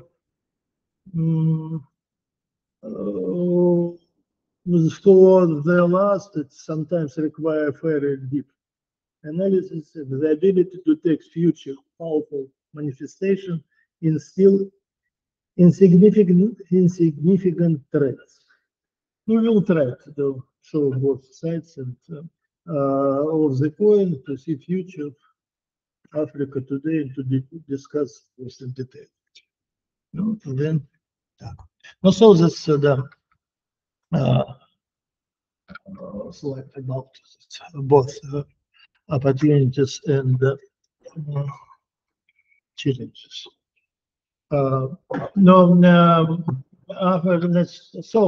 Africa is the fastest growing continent, and its growth, demographic, economic, will inevitably influence the world system. The growth of African society will bring both challenges and opportunities. But as I said, we'll discuss both in detail.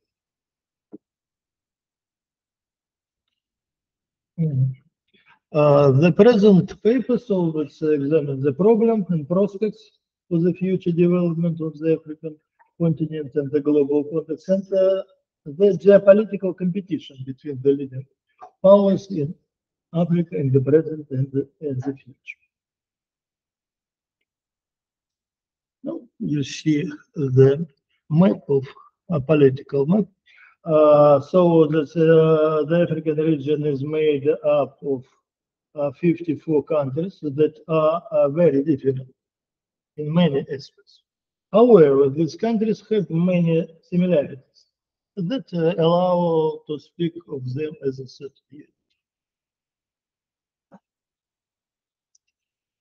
Africa is the continent of enormous contrasts, where, for example, European culture coexists with wild pre-colonial customs like female circumcision. It is a continent where, along with the powerful growth of population, urbanization, there is also a rapid development in many areas. In general, this development means the modernization of all aspects of life. The process of rapid modernization always increases the risk of destabilization, which can be much more acute under African conditions. This has many negative consequences and outcomes. Many African countries are still in the early phases of modernization and ethno-political nation building. In other words, they have yet to follow the path that other continents have already passed. This is why we predict that in the 21st century, Africa will be the most, Africa will be the most turbulent continent in the world, with the highest number of revolutions, conflicts, and explosion of extremism. Now, I return to the main idea that Africa is a continent of the future. Of course, all continents and the South America, no, obviously have the great chance to be continent of the future. But no, because of some reason about which we will discuss, Africa has more chances to be such. Also, no, the extremist danger is really, so that's that extremist danger is really very large. So that slide shows that Islamic State's terrorist network. Now, this red shaded indicates countries with high terrorist activity. The red color areas are the region with the highest terrorist activity. And so you see that a half of the continent under this terrorist network. Although Africa's development is full of possible destabilization and conflict, it is also full of powerful dynamism and potential. That's why we believe that many African societies have a bright future ahead, while Africa as a whole is the continent of the future. There are powerful dynamics which are already being exhausted in the Western world and will continue for a long time to come.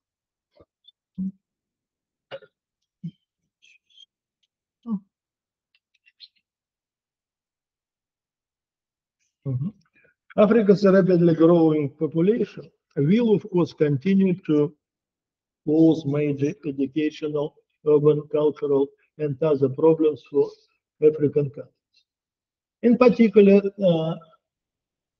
the problem of surplus labor force will become more acute in Africa.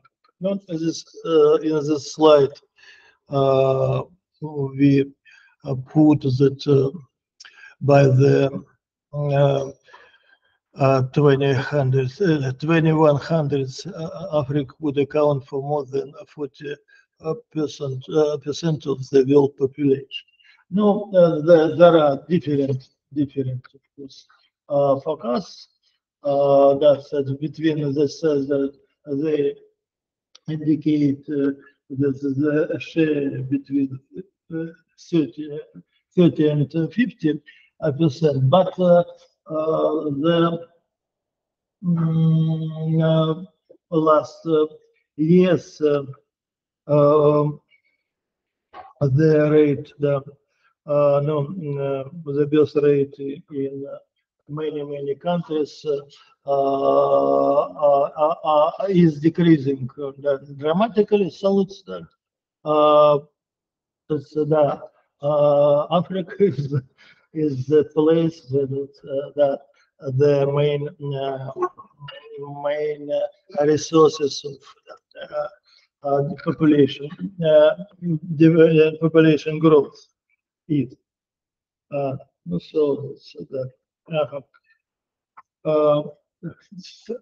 that this is about the problem. The slide shows that of 10 countries in the world with the lowest mean years of schooling, 9 are African. The 4 with the lowest marked by black,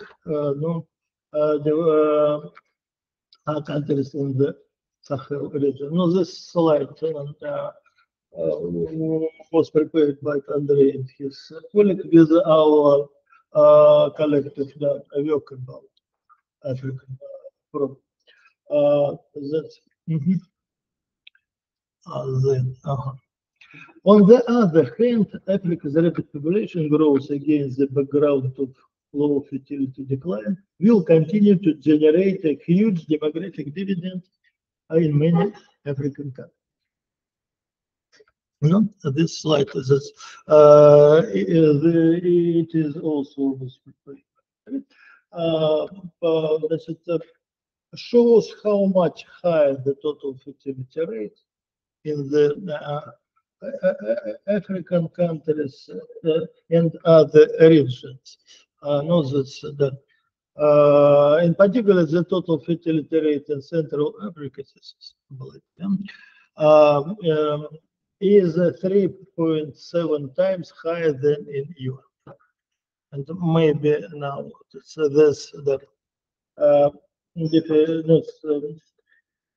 discrepancies will increase.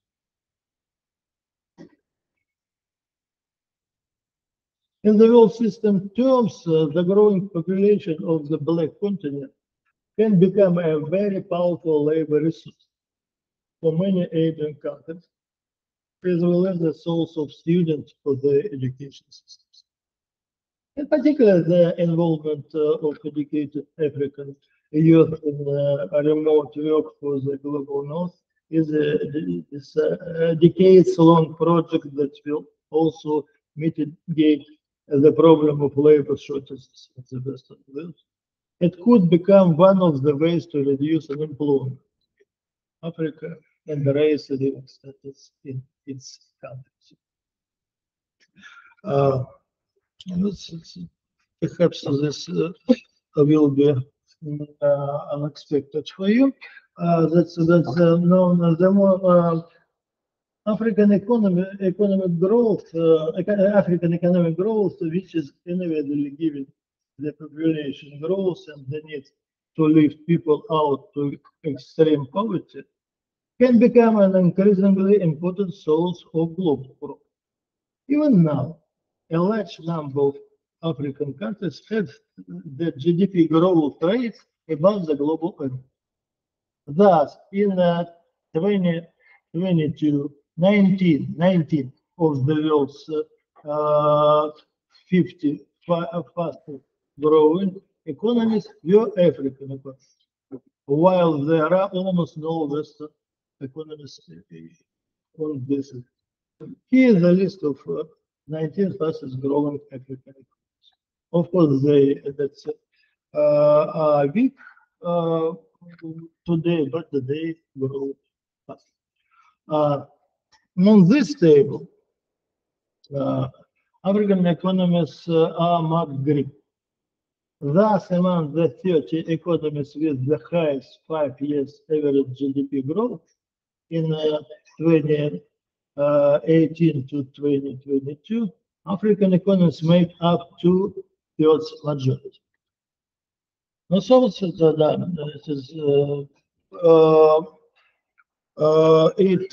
shows that there are potential for African economies. No, we believe that both the number of countries with high economic growth rates and the growth rates themselves will increase. Africa is making its contribution to the process of bringing the third world closer to the first world, which we have called the Great Convergence. Andrei and I developed this idea. Now, this is the process of Great Convergence of the graph. This is a picture of something like a cross. Because since the 1990s, the share of Western countries, the West, in the world GDP at parity has been decreasing, and the share of the rest of the world, the rest has been increasing.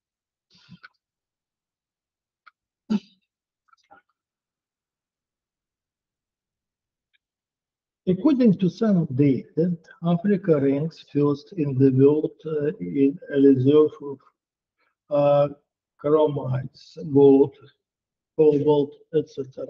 Second in the reserve of copper, uranium, and so on. The full list is on the slide. Much of this is in a high demand in the modern electronic industry. Not to mention the reserve of rare earth metals. Some African countries, for example, Chad, Democratic Republic of Congo, Zambia, Namibia, Zimbabwe are particularly rich in that. No, look at the map to see how many minerals there are on this continent. However, the geological exploration here has not yet explored many regions thoroughly enough. The development of these minerals can accelerate Africa's industrial and cultural development. It can also mitigate the problem of the scarcity of many resources, including the shortage of many metals needed to green energy and electric vehicles. Now about rivalry. At present, the struggle for influence in Africa between the leading powers, including the US, China, Russia, France, the UK, India, and Brazil too, has intensified. More and more countries are getting involved in it. One can predict that the rivalry for markets, resources, and political support of African countries will intensify. Moreover, the faster they develop, the more intensive will be the geopolitical struggle for influence over them.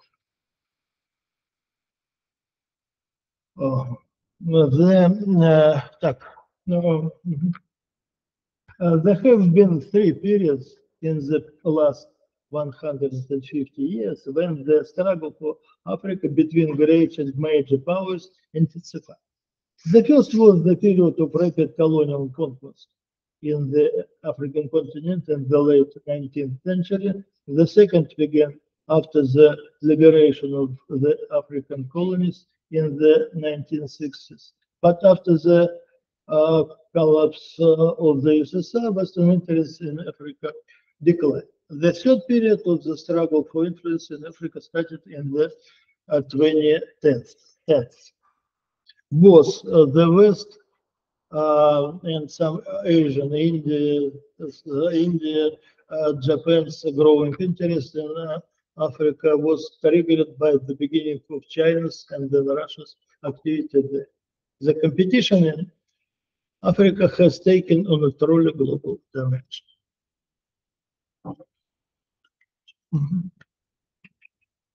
No, there are several reasons for competition in Africa. It is a very large market. There is a geopolitical struggle between the major arms suppliers for the very fast-growing arms market. It is clear that where there are arms, there are instability. The need for various minerals can activate the interest of the leading geopolitical and economic players. Although economic interests still dominate, military cooperation and the voices of African states in the international arena are also important. The rivalry between the great powers has a dual effect. On the one hand, it has a positive side because investments in African countries give impetus to the modernization of their technologies and infrastructures. But on the other hand, it can be a potential source of instability as competitors support opposing political forces, corruption, and greediness, and so on. There are several large and long-term international programs. Now, China promoted its One Belt, One Road initiative.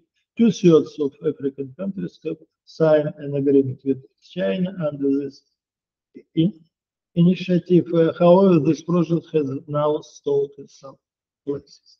The G7 has launched an alternative to the Chinese program. It is called Build Back Better.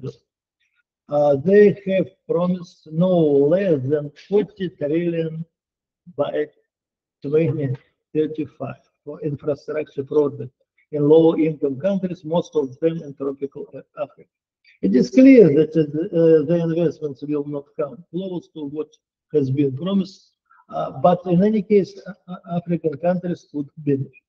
India and Japan have launched the Asia-Africa Growth Corridor. Let's say a few words about the politics of some countries in Africa. China, the need for resources had contributed to the rapid growth of China's trade with Africa from $11 billion in 2000 to almost $300 billion in 2022. This economic influence is rapidly turned into geoeconomic influence, investments, mining shares, modernization of ports, growing debt dependency of countries on China.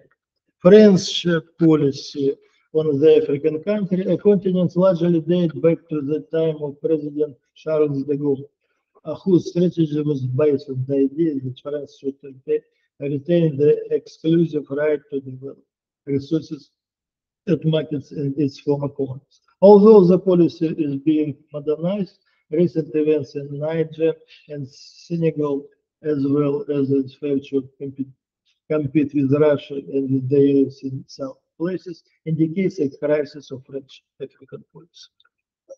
The US has begun to pay more attention to tropical Africa in the fight against competitors or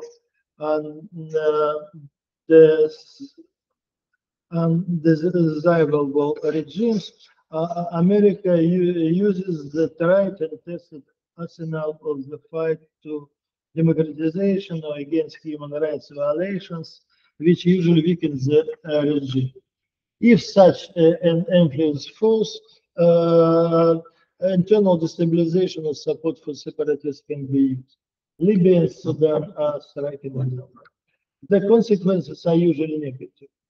In particular, the overthrow of Gaddafi regime led to the explosion of terrorism in the south. India has always worked closely with African countries, for example, through the non-aligned movement. More recently, especially since 2014, India's policy has become more engaged with the African continent. India and Japan launched the Asia-Africa Growth Corridor in 2017, connected South and East Asia to Africa through the Indo-Pacific region to promote joint infrastructure projects in African countries bordering the Indian Ocean. Cooperation, Brazil, the relations between Brazil and African countries are based on the common history, ethnically, and culture, which gives this Latin American countries ground to describe this relation as special. Contemporary Brazilian foreign policy in Africa is characterized by increasing activity.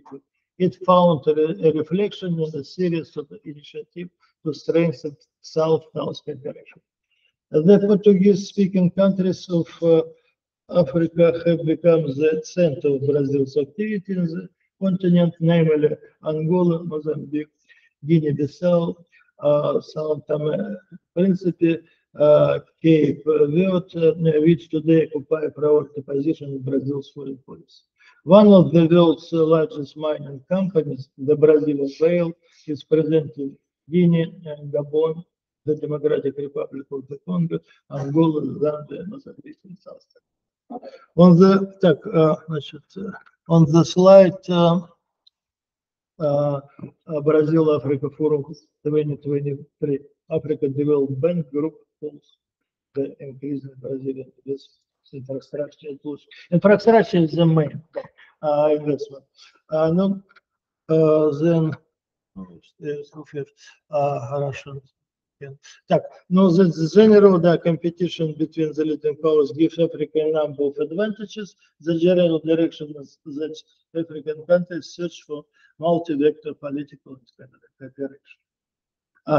No, if you give me 3 minutes, extra, I want to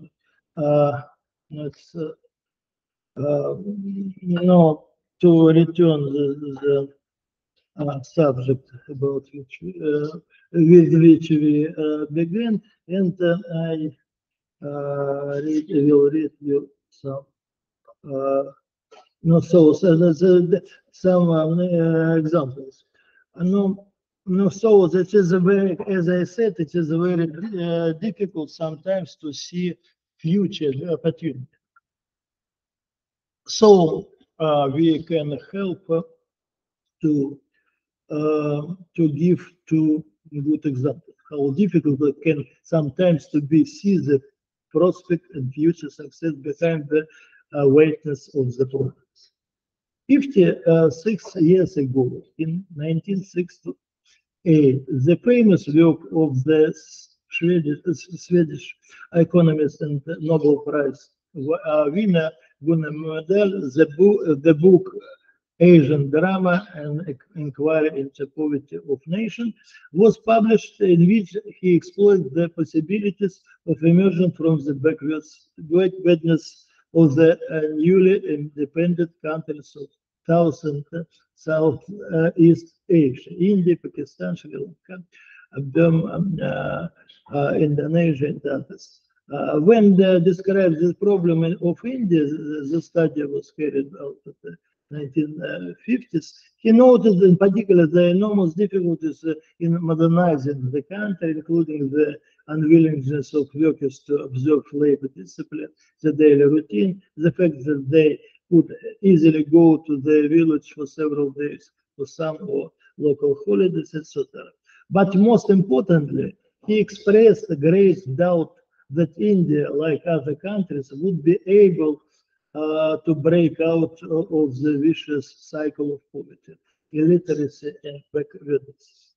However, the very title of his main work speaks itself, Asian drama.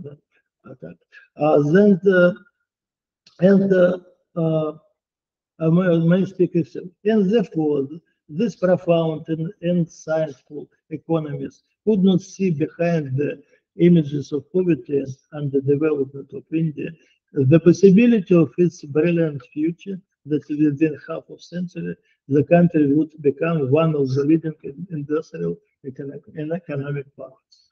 Myrdal was a man with a deeply humanistic attitude toward Asian and other developing countries, but we think that it was still a view of human colonies. As a result, he looked down on them. He looked down on them as the adult looked down on children. And so the view of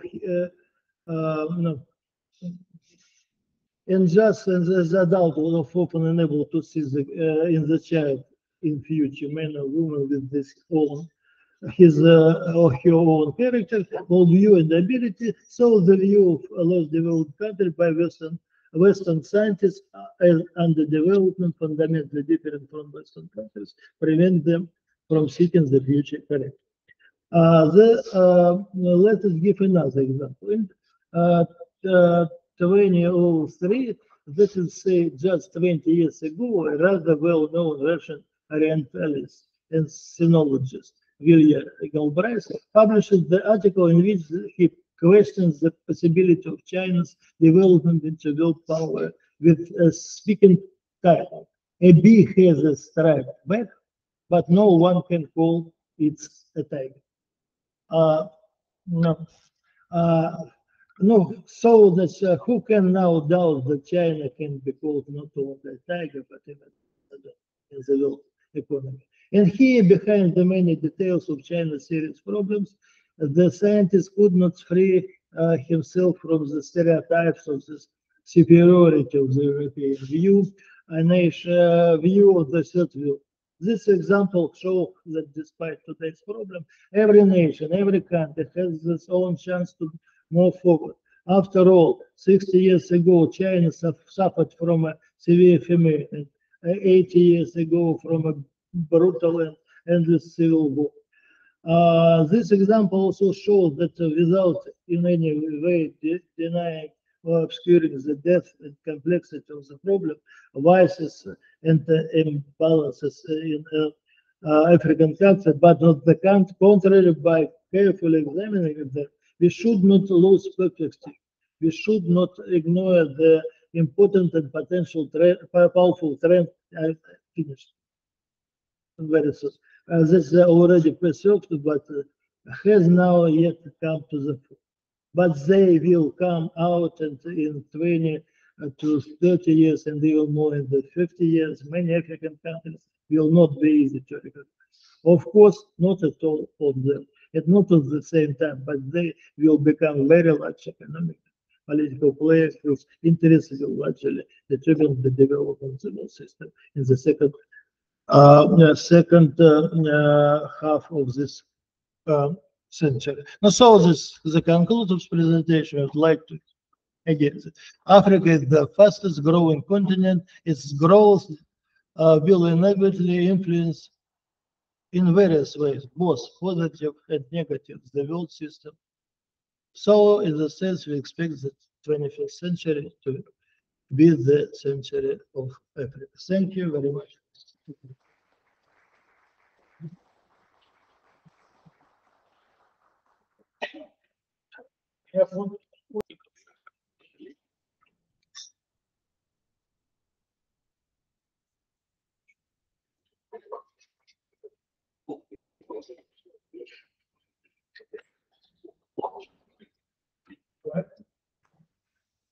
Hello, everyone. Sorry I'm late.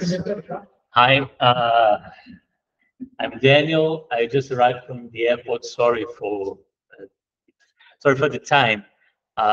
This presentation I'm going to present now is snippets from my PhD thesis here, and it's a discussion about the transition from feudalism to capitalism,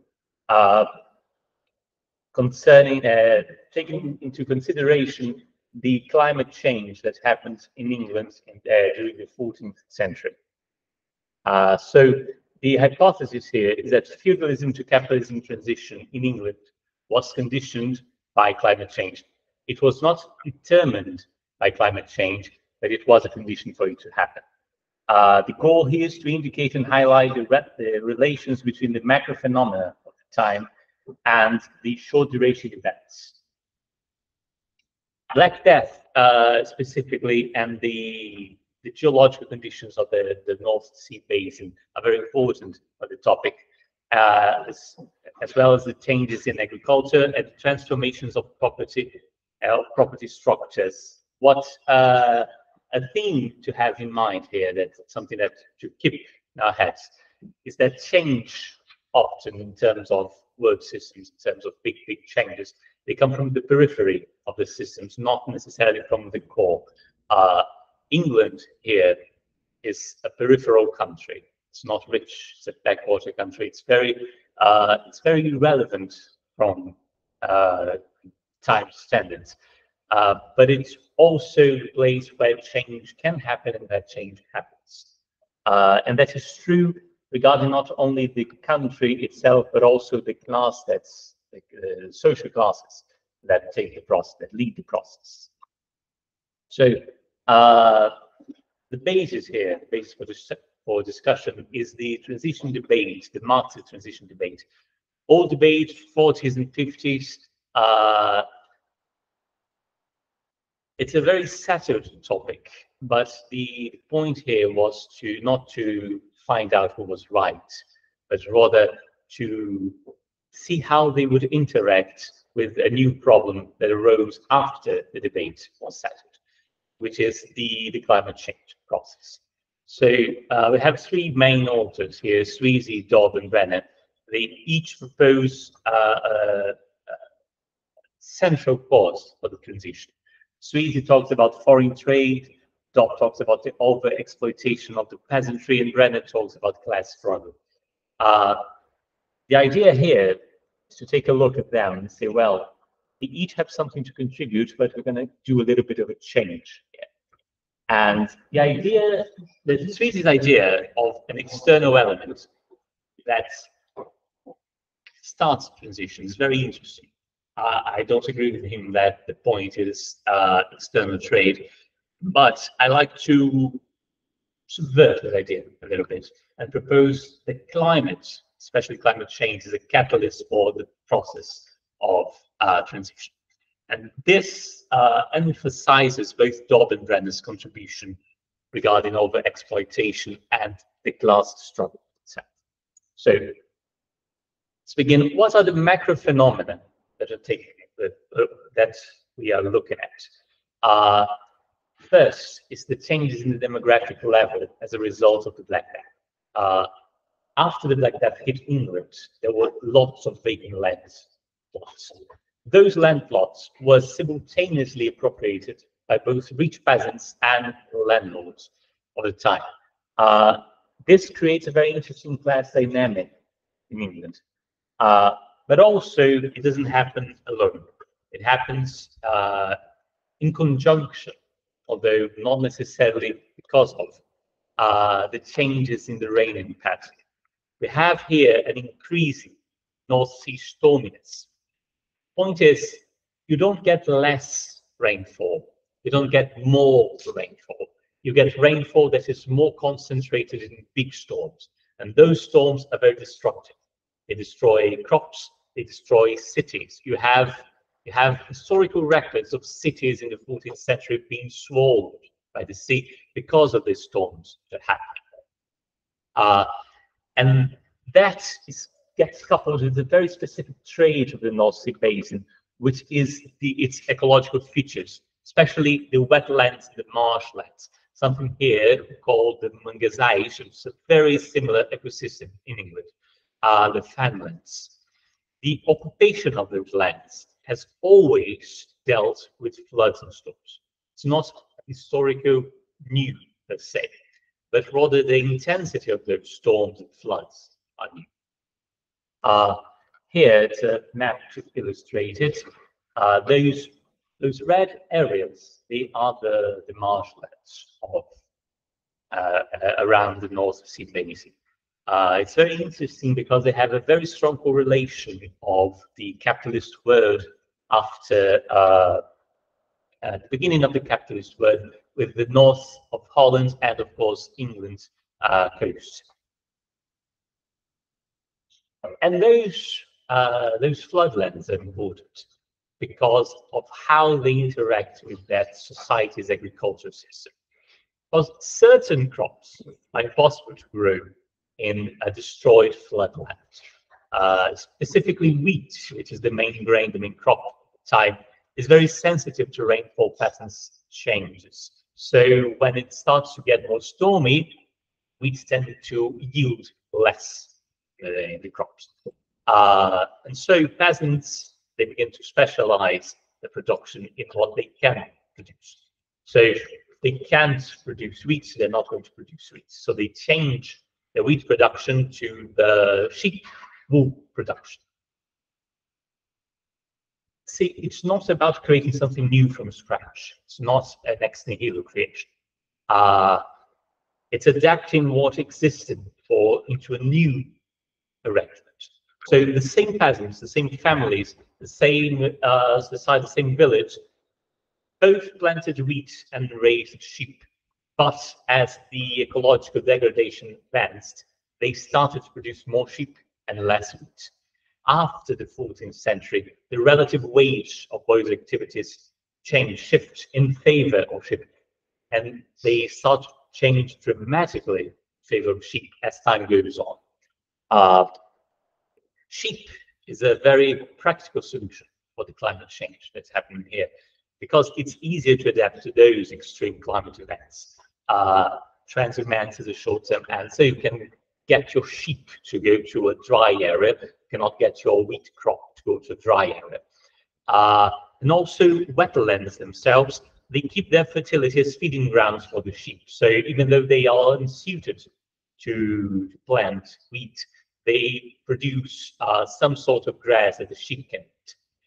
Also, there is international demand for the product. So they could raise, I don't know, fowl, I don't know, cattle, but what is in demand at the time is wool. And by selling that wool in the international circuit, Baltic, the English peasants of the area can buy wheat from some other source, mostly from Eastern Europe. This leads to an incremental consolidation of specialization pattern, which radiates from the east coast of England towards the interior. After a couple of centuries, you get a very, very visible pattern in which cereal, mainly wheat, is cultivated on light soils, and sheep are raised in the marshlands. You get a very specialized agricultural and husbandry production. However, this isn't by itself capitalism. You can have specialization in any context. You can have specialization in the Stone Age, but that is not what we understand as capitalism.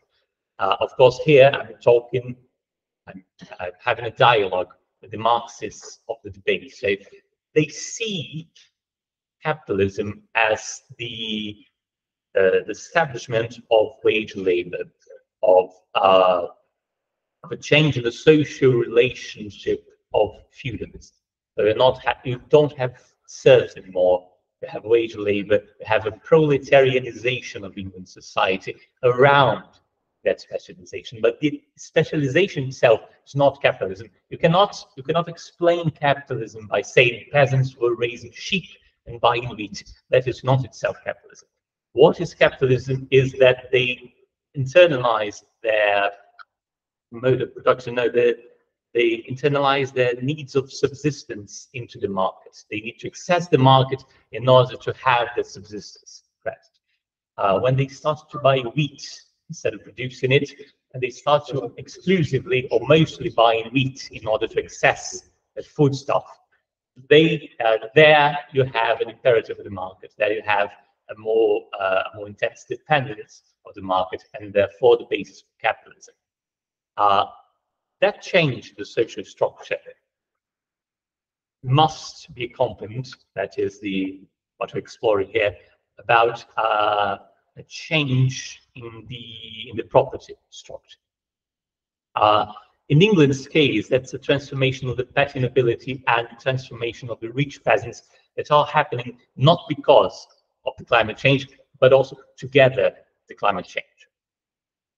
Here's a very simplified diagram of the English class structure. What I want us to take a look here is that no matter how much cut it, you always have a gray zone between the top and the bottom. There's a little bit of people there that can be up or down depending on the conditions. And they are the point of change. It's a very petty nobility that are not themselves guaranteed to be noble, or the high-end peasants that are somewhat richer and not quite subjected to the same constraints of their peers. They are the point of change. In the 13th century England, you have the concentration of knighthood.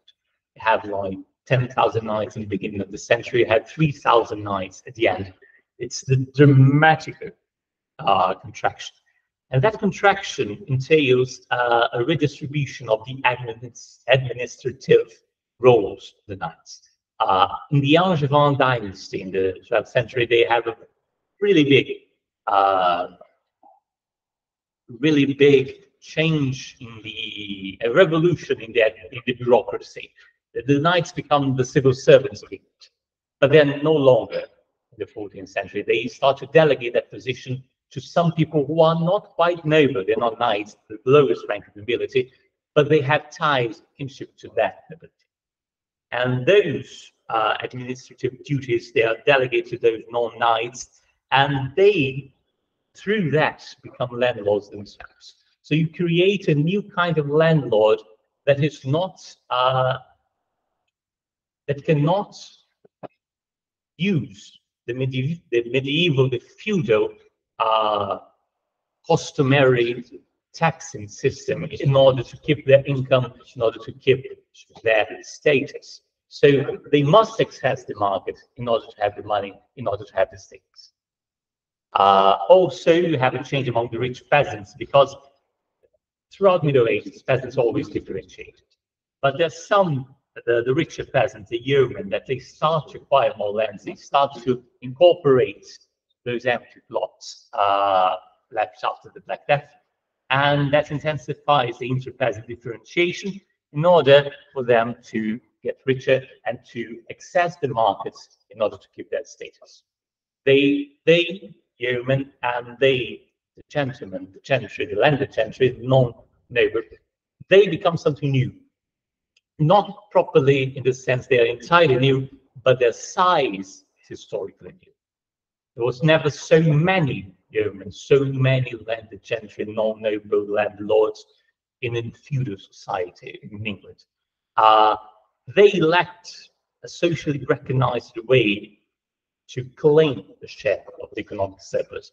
A landed gentry could not say, well, your father paid me taxes, your grandfather paid me taxes, you must pay me taxes. A landed gentry was an erudite who was out the system. So in order for him to keep rich, they had to sell the surplus with a profit margin. Those actors, the yeomen, the gentry, they need the market. They pop up when the social fabric is weakening. They, if you think in an analogy with biology, they are a very small population, a little species that is there. It's not dominant. It's not anything. It's just a little bit of people.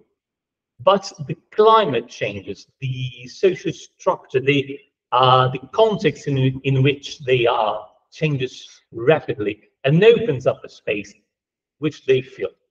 So they are not intentionally, of course, but they take an opportunity.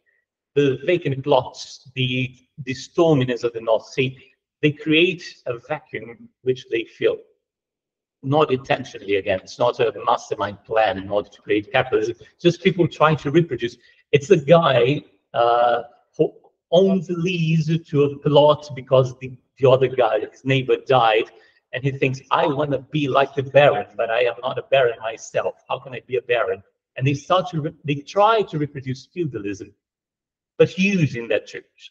And the tools are what we look in the past and say, well, that's the origin of capitalism. The most important here is that they're growing, they're big numbers. They're very small in the 15th century, but they are getting bigger, they're getting fast. They're getting bigger, faster, they accelerate their growth. And it's only possible because of the conditions created by the climate change. Wool, especially, allows them to extract rent through the market from a plot of land that is completely unproductive otherwise.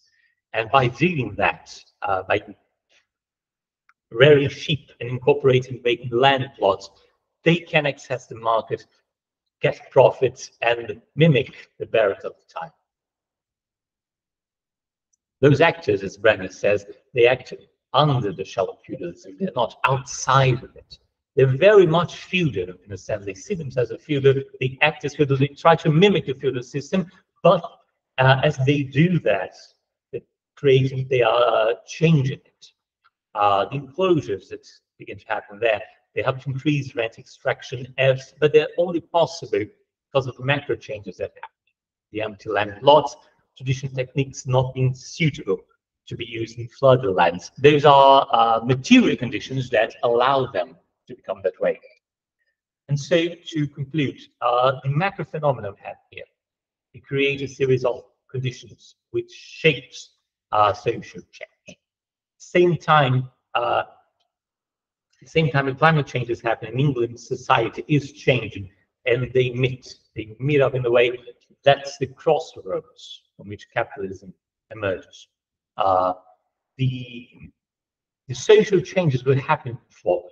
The shape they get after that is due to the conditions of the material world in which they happen. Because of course, here, the change in climates. So that's it. Thank you. Good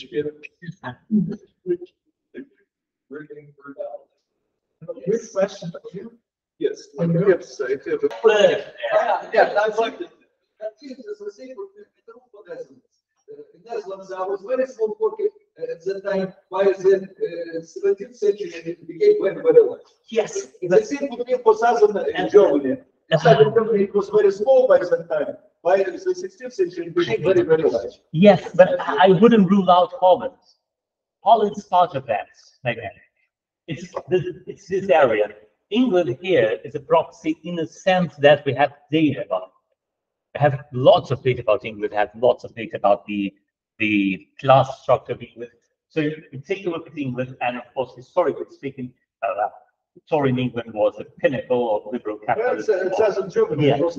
Yes. But this whole area shares a dynamic.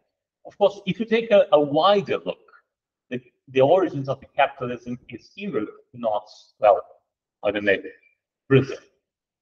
Yeah, for sure. But there's something special happening here, the red area. This climate change changes the ecosystem in which the modes of production inhabits. What we see in most of our fields. All the spotlights you have shown there, they were species in some kind of symbiosis with the rest Yes, of yes. the organ.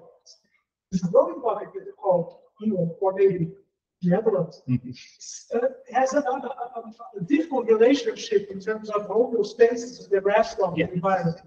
Yeah. That's the main point. Yes. In the other topics, the niche contracted and the other species in the environment.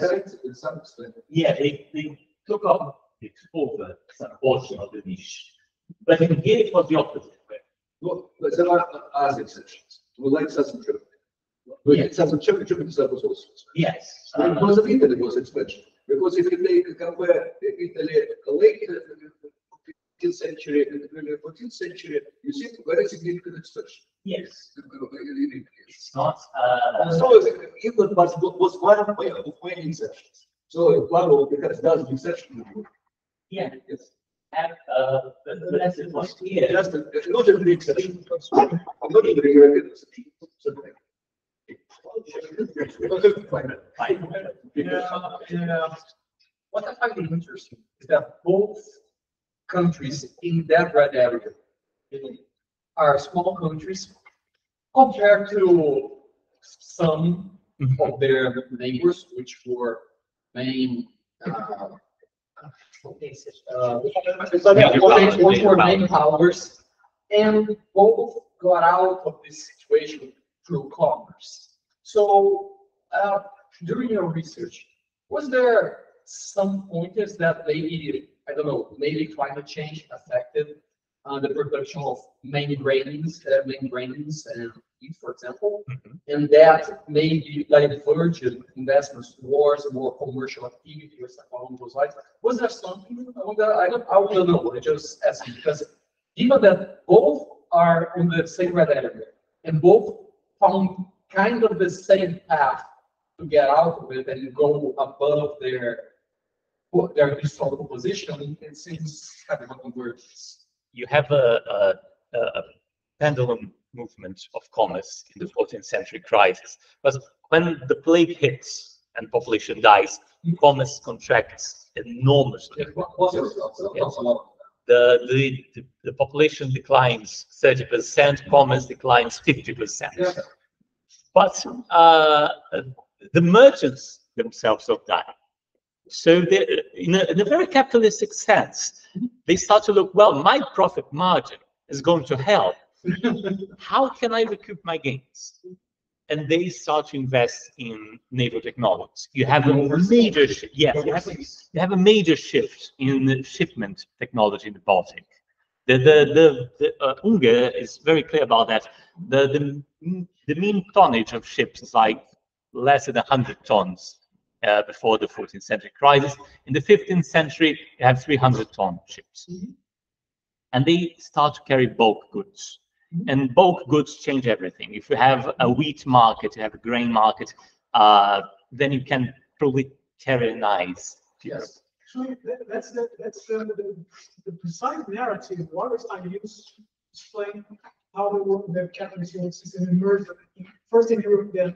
Yes, it's a very Wallersteinian idea that bulk goods change everything. And the reason why bulk goods begin to be profitable it's not here in the presentation, but I talk about that in the thesis, because after the 14th, the climate change, grain productivity here declined sharply, but they are sustained in these theories, mostly because of the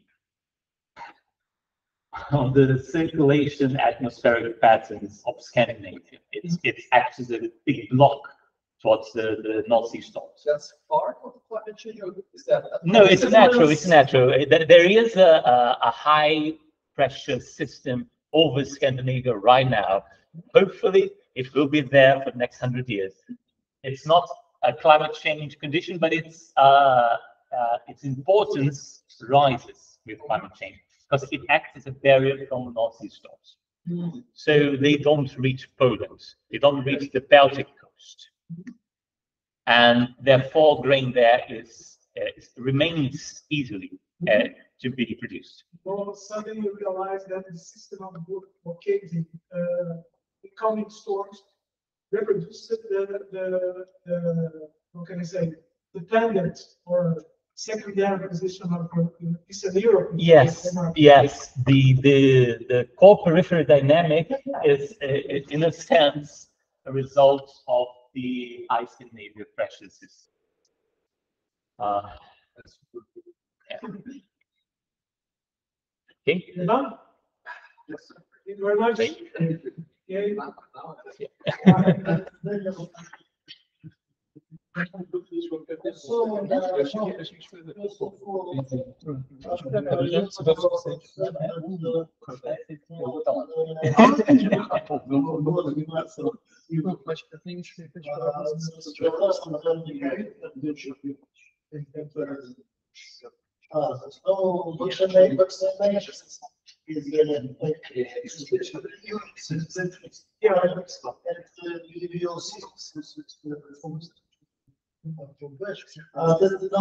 main idea is that there is strong variations between the levels of intensity of the communication the second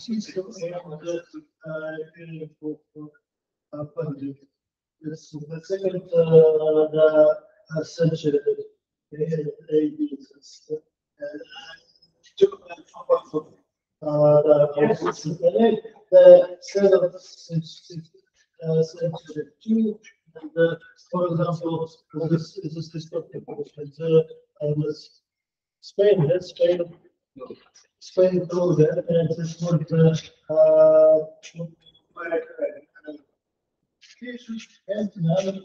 so it's a sort of crisis.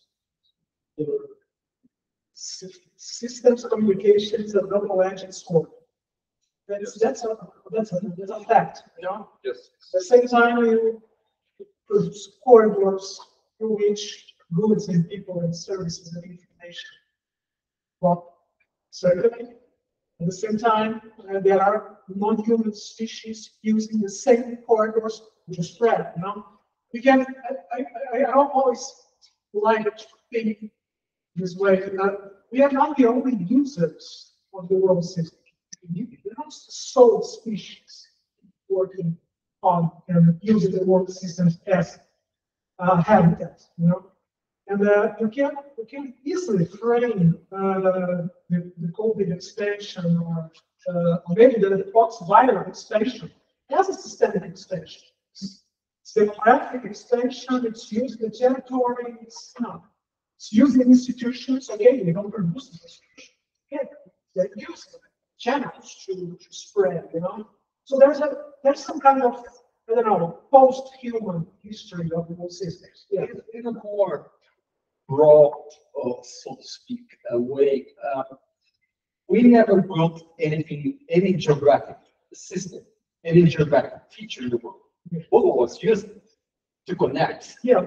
So in the same way, it's a larger degree of complexity or something that's beyond those beings. Yeah. But it's not only a path of prosperity. You can have, it's also a path of, you make everything systemic, not only prosperity. Yeah. Yeah, I mean, it's a common thing in many of the political economists, for example, the idea of cycles. It's always present, the idea that something goes up and everything goes up, it's go down.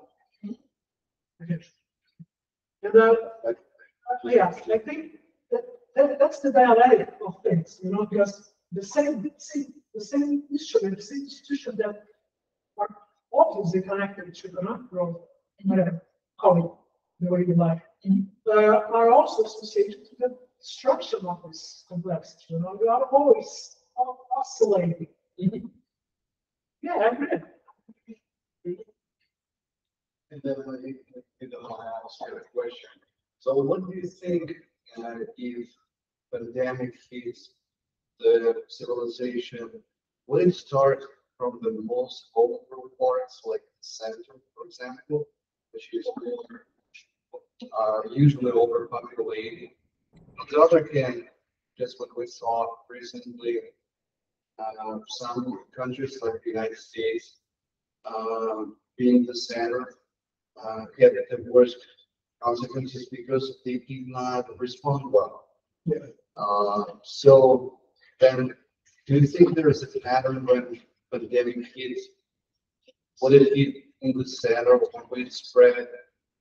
Is it a pattern? I'll research it. I think that the simpler societies are, the better they respond to this kind of threat.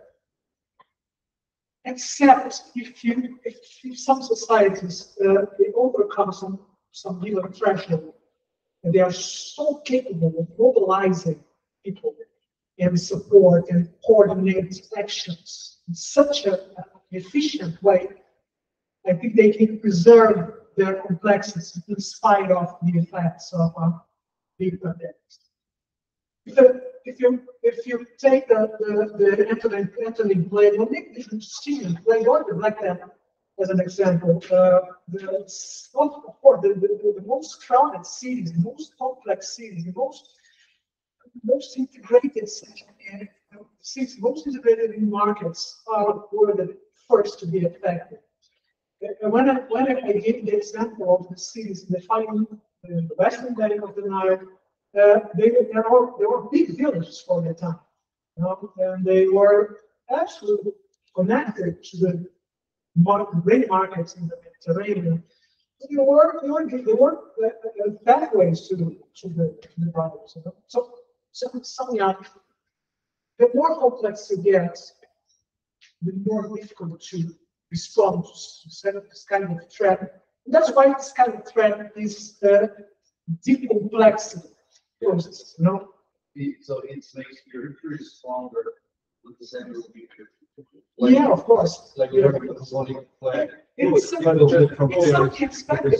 No, yes, so but there was a very important point made by Daniel that if for societies do not have technologies to prevent the pandemics, because if you take 19th century, there was the emerging pandemic, but Europe, even Russia, blocked it very clearly because they already had quarantine technology.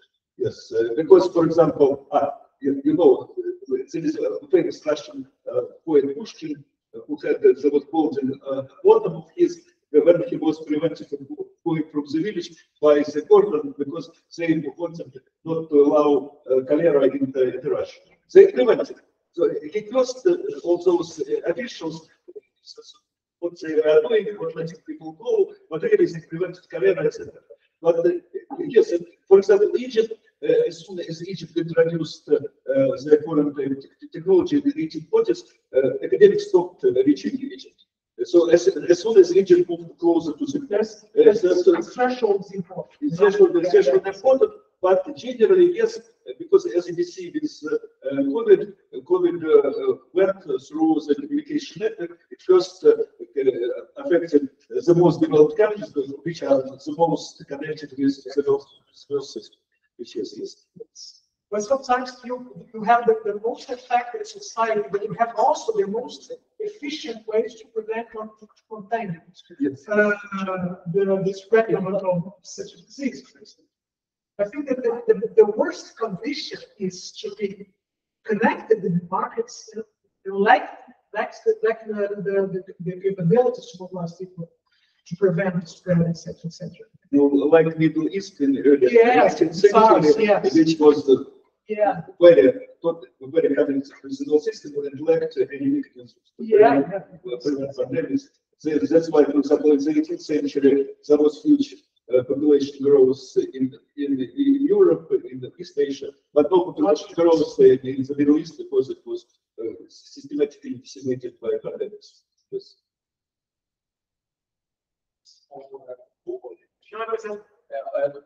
I'm just asking about your flight, so we have to, let's adjourn. So, thank you very much to all.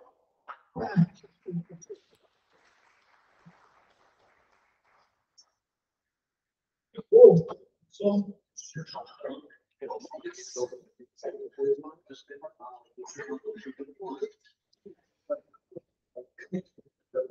Todo mundo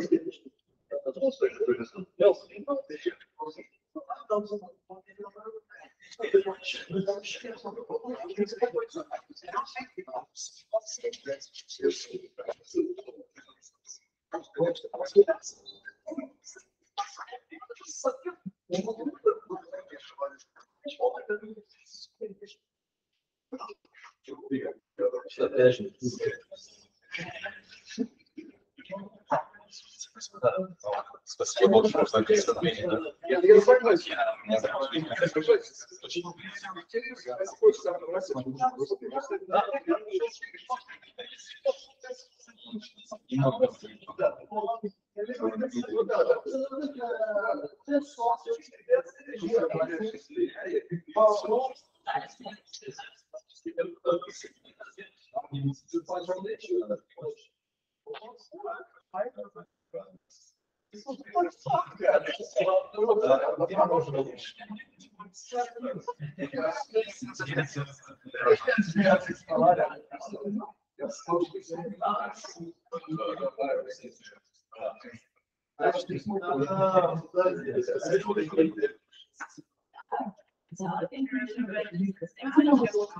Some of you may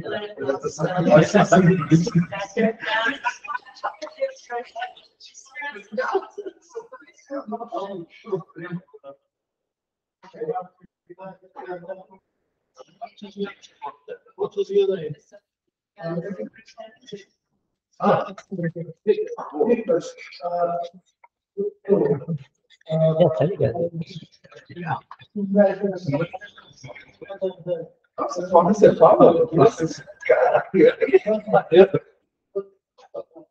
Guys, thanks a lot. It was a pleasure. It was a good discussion.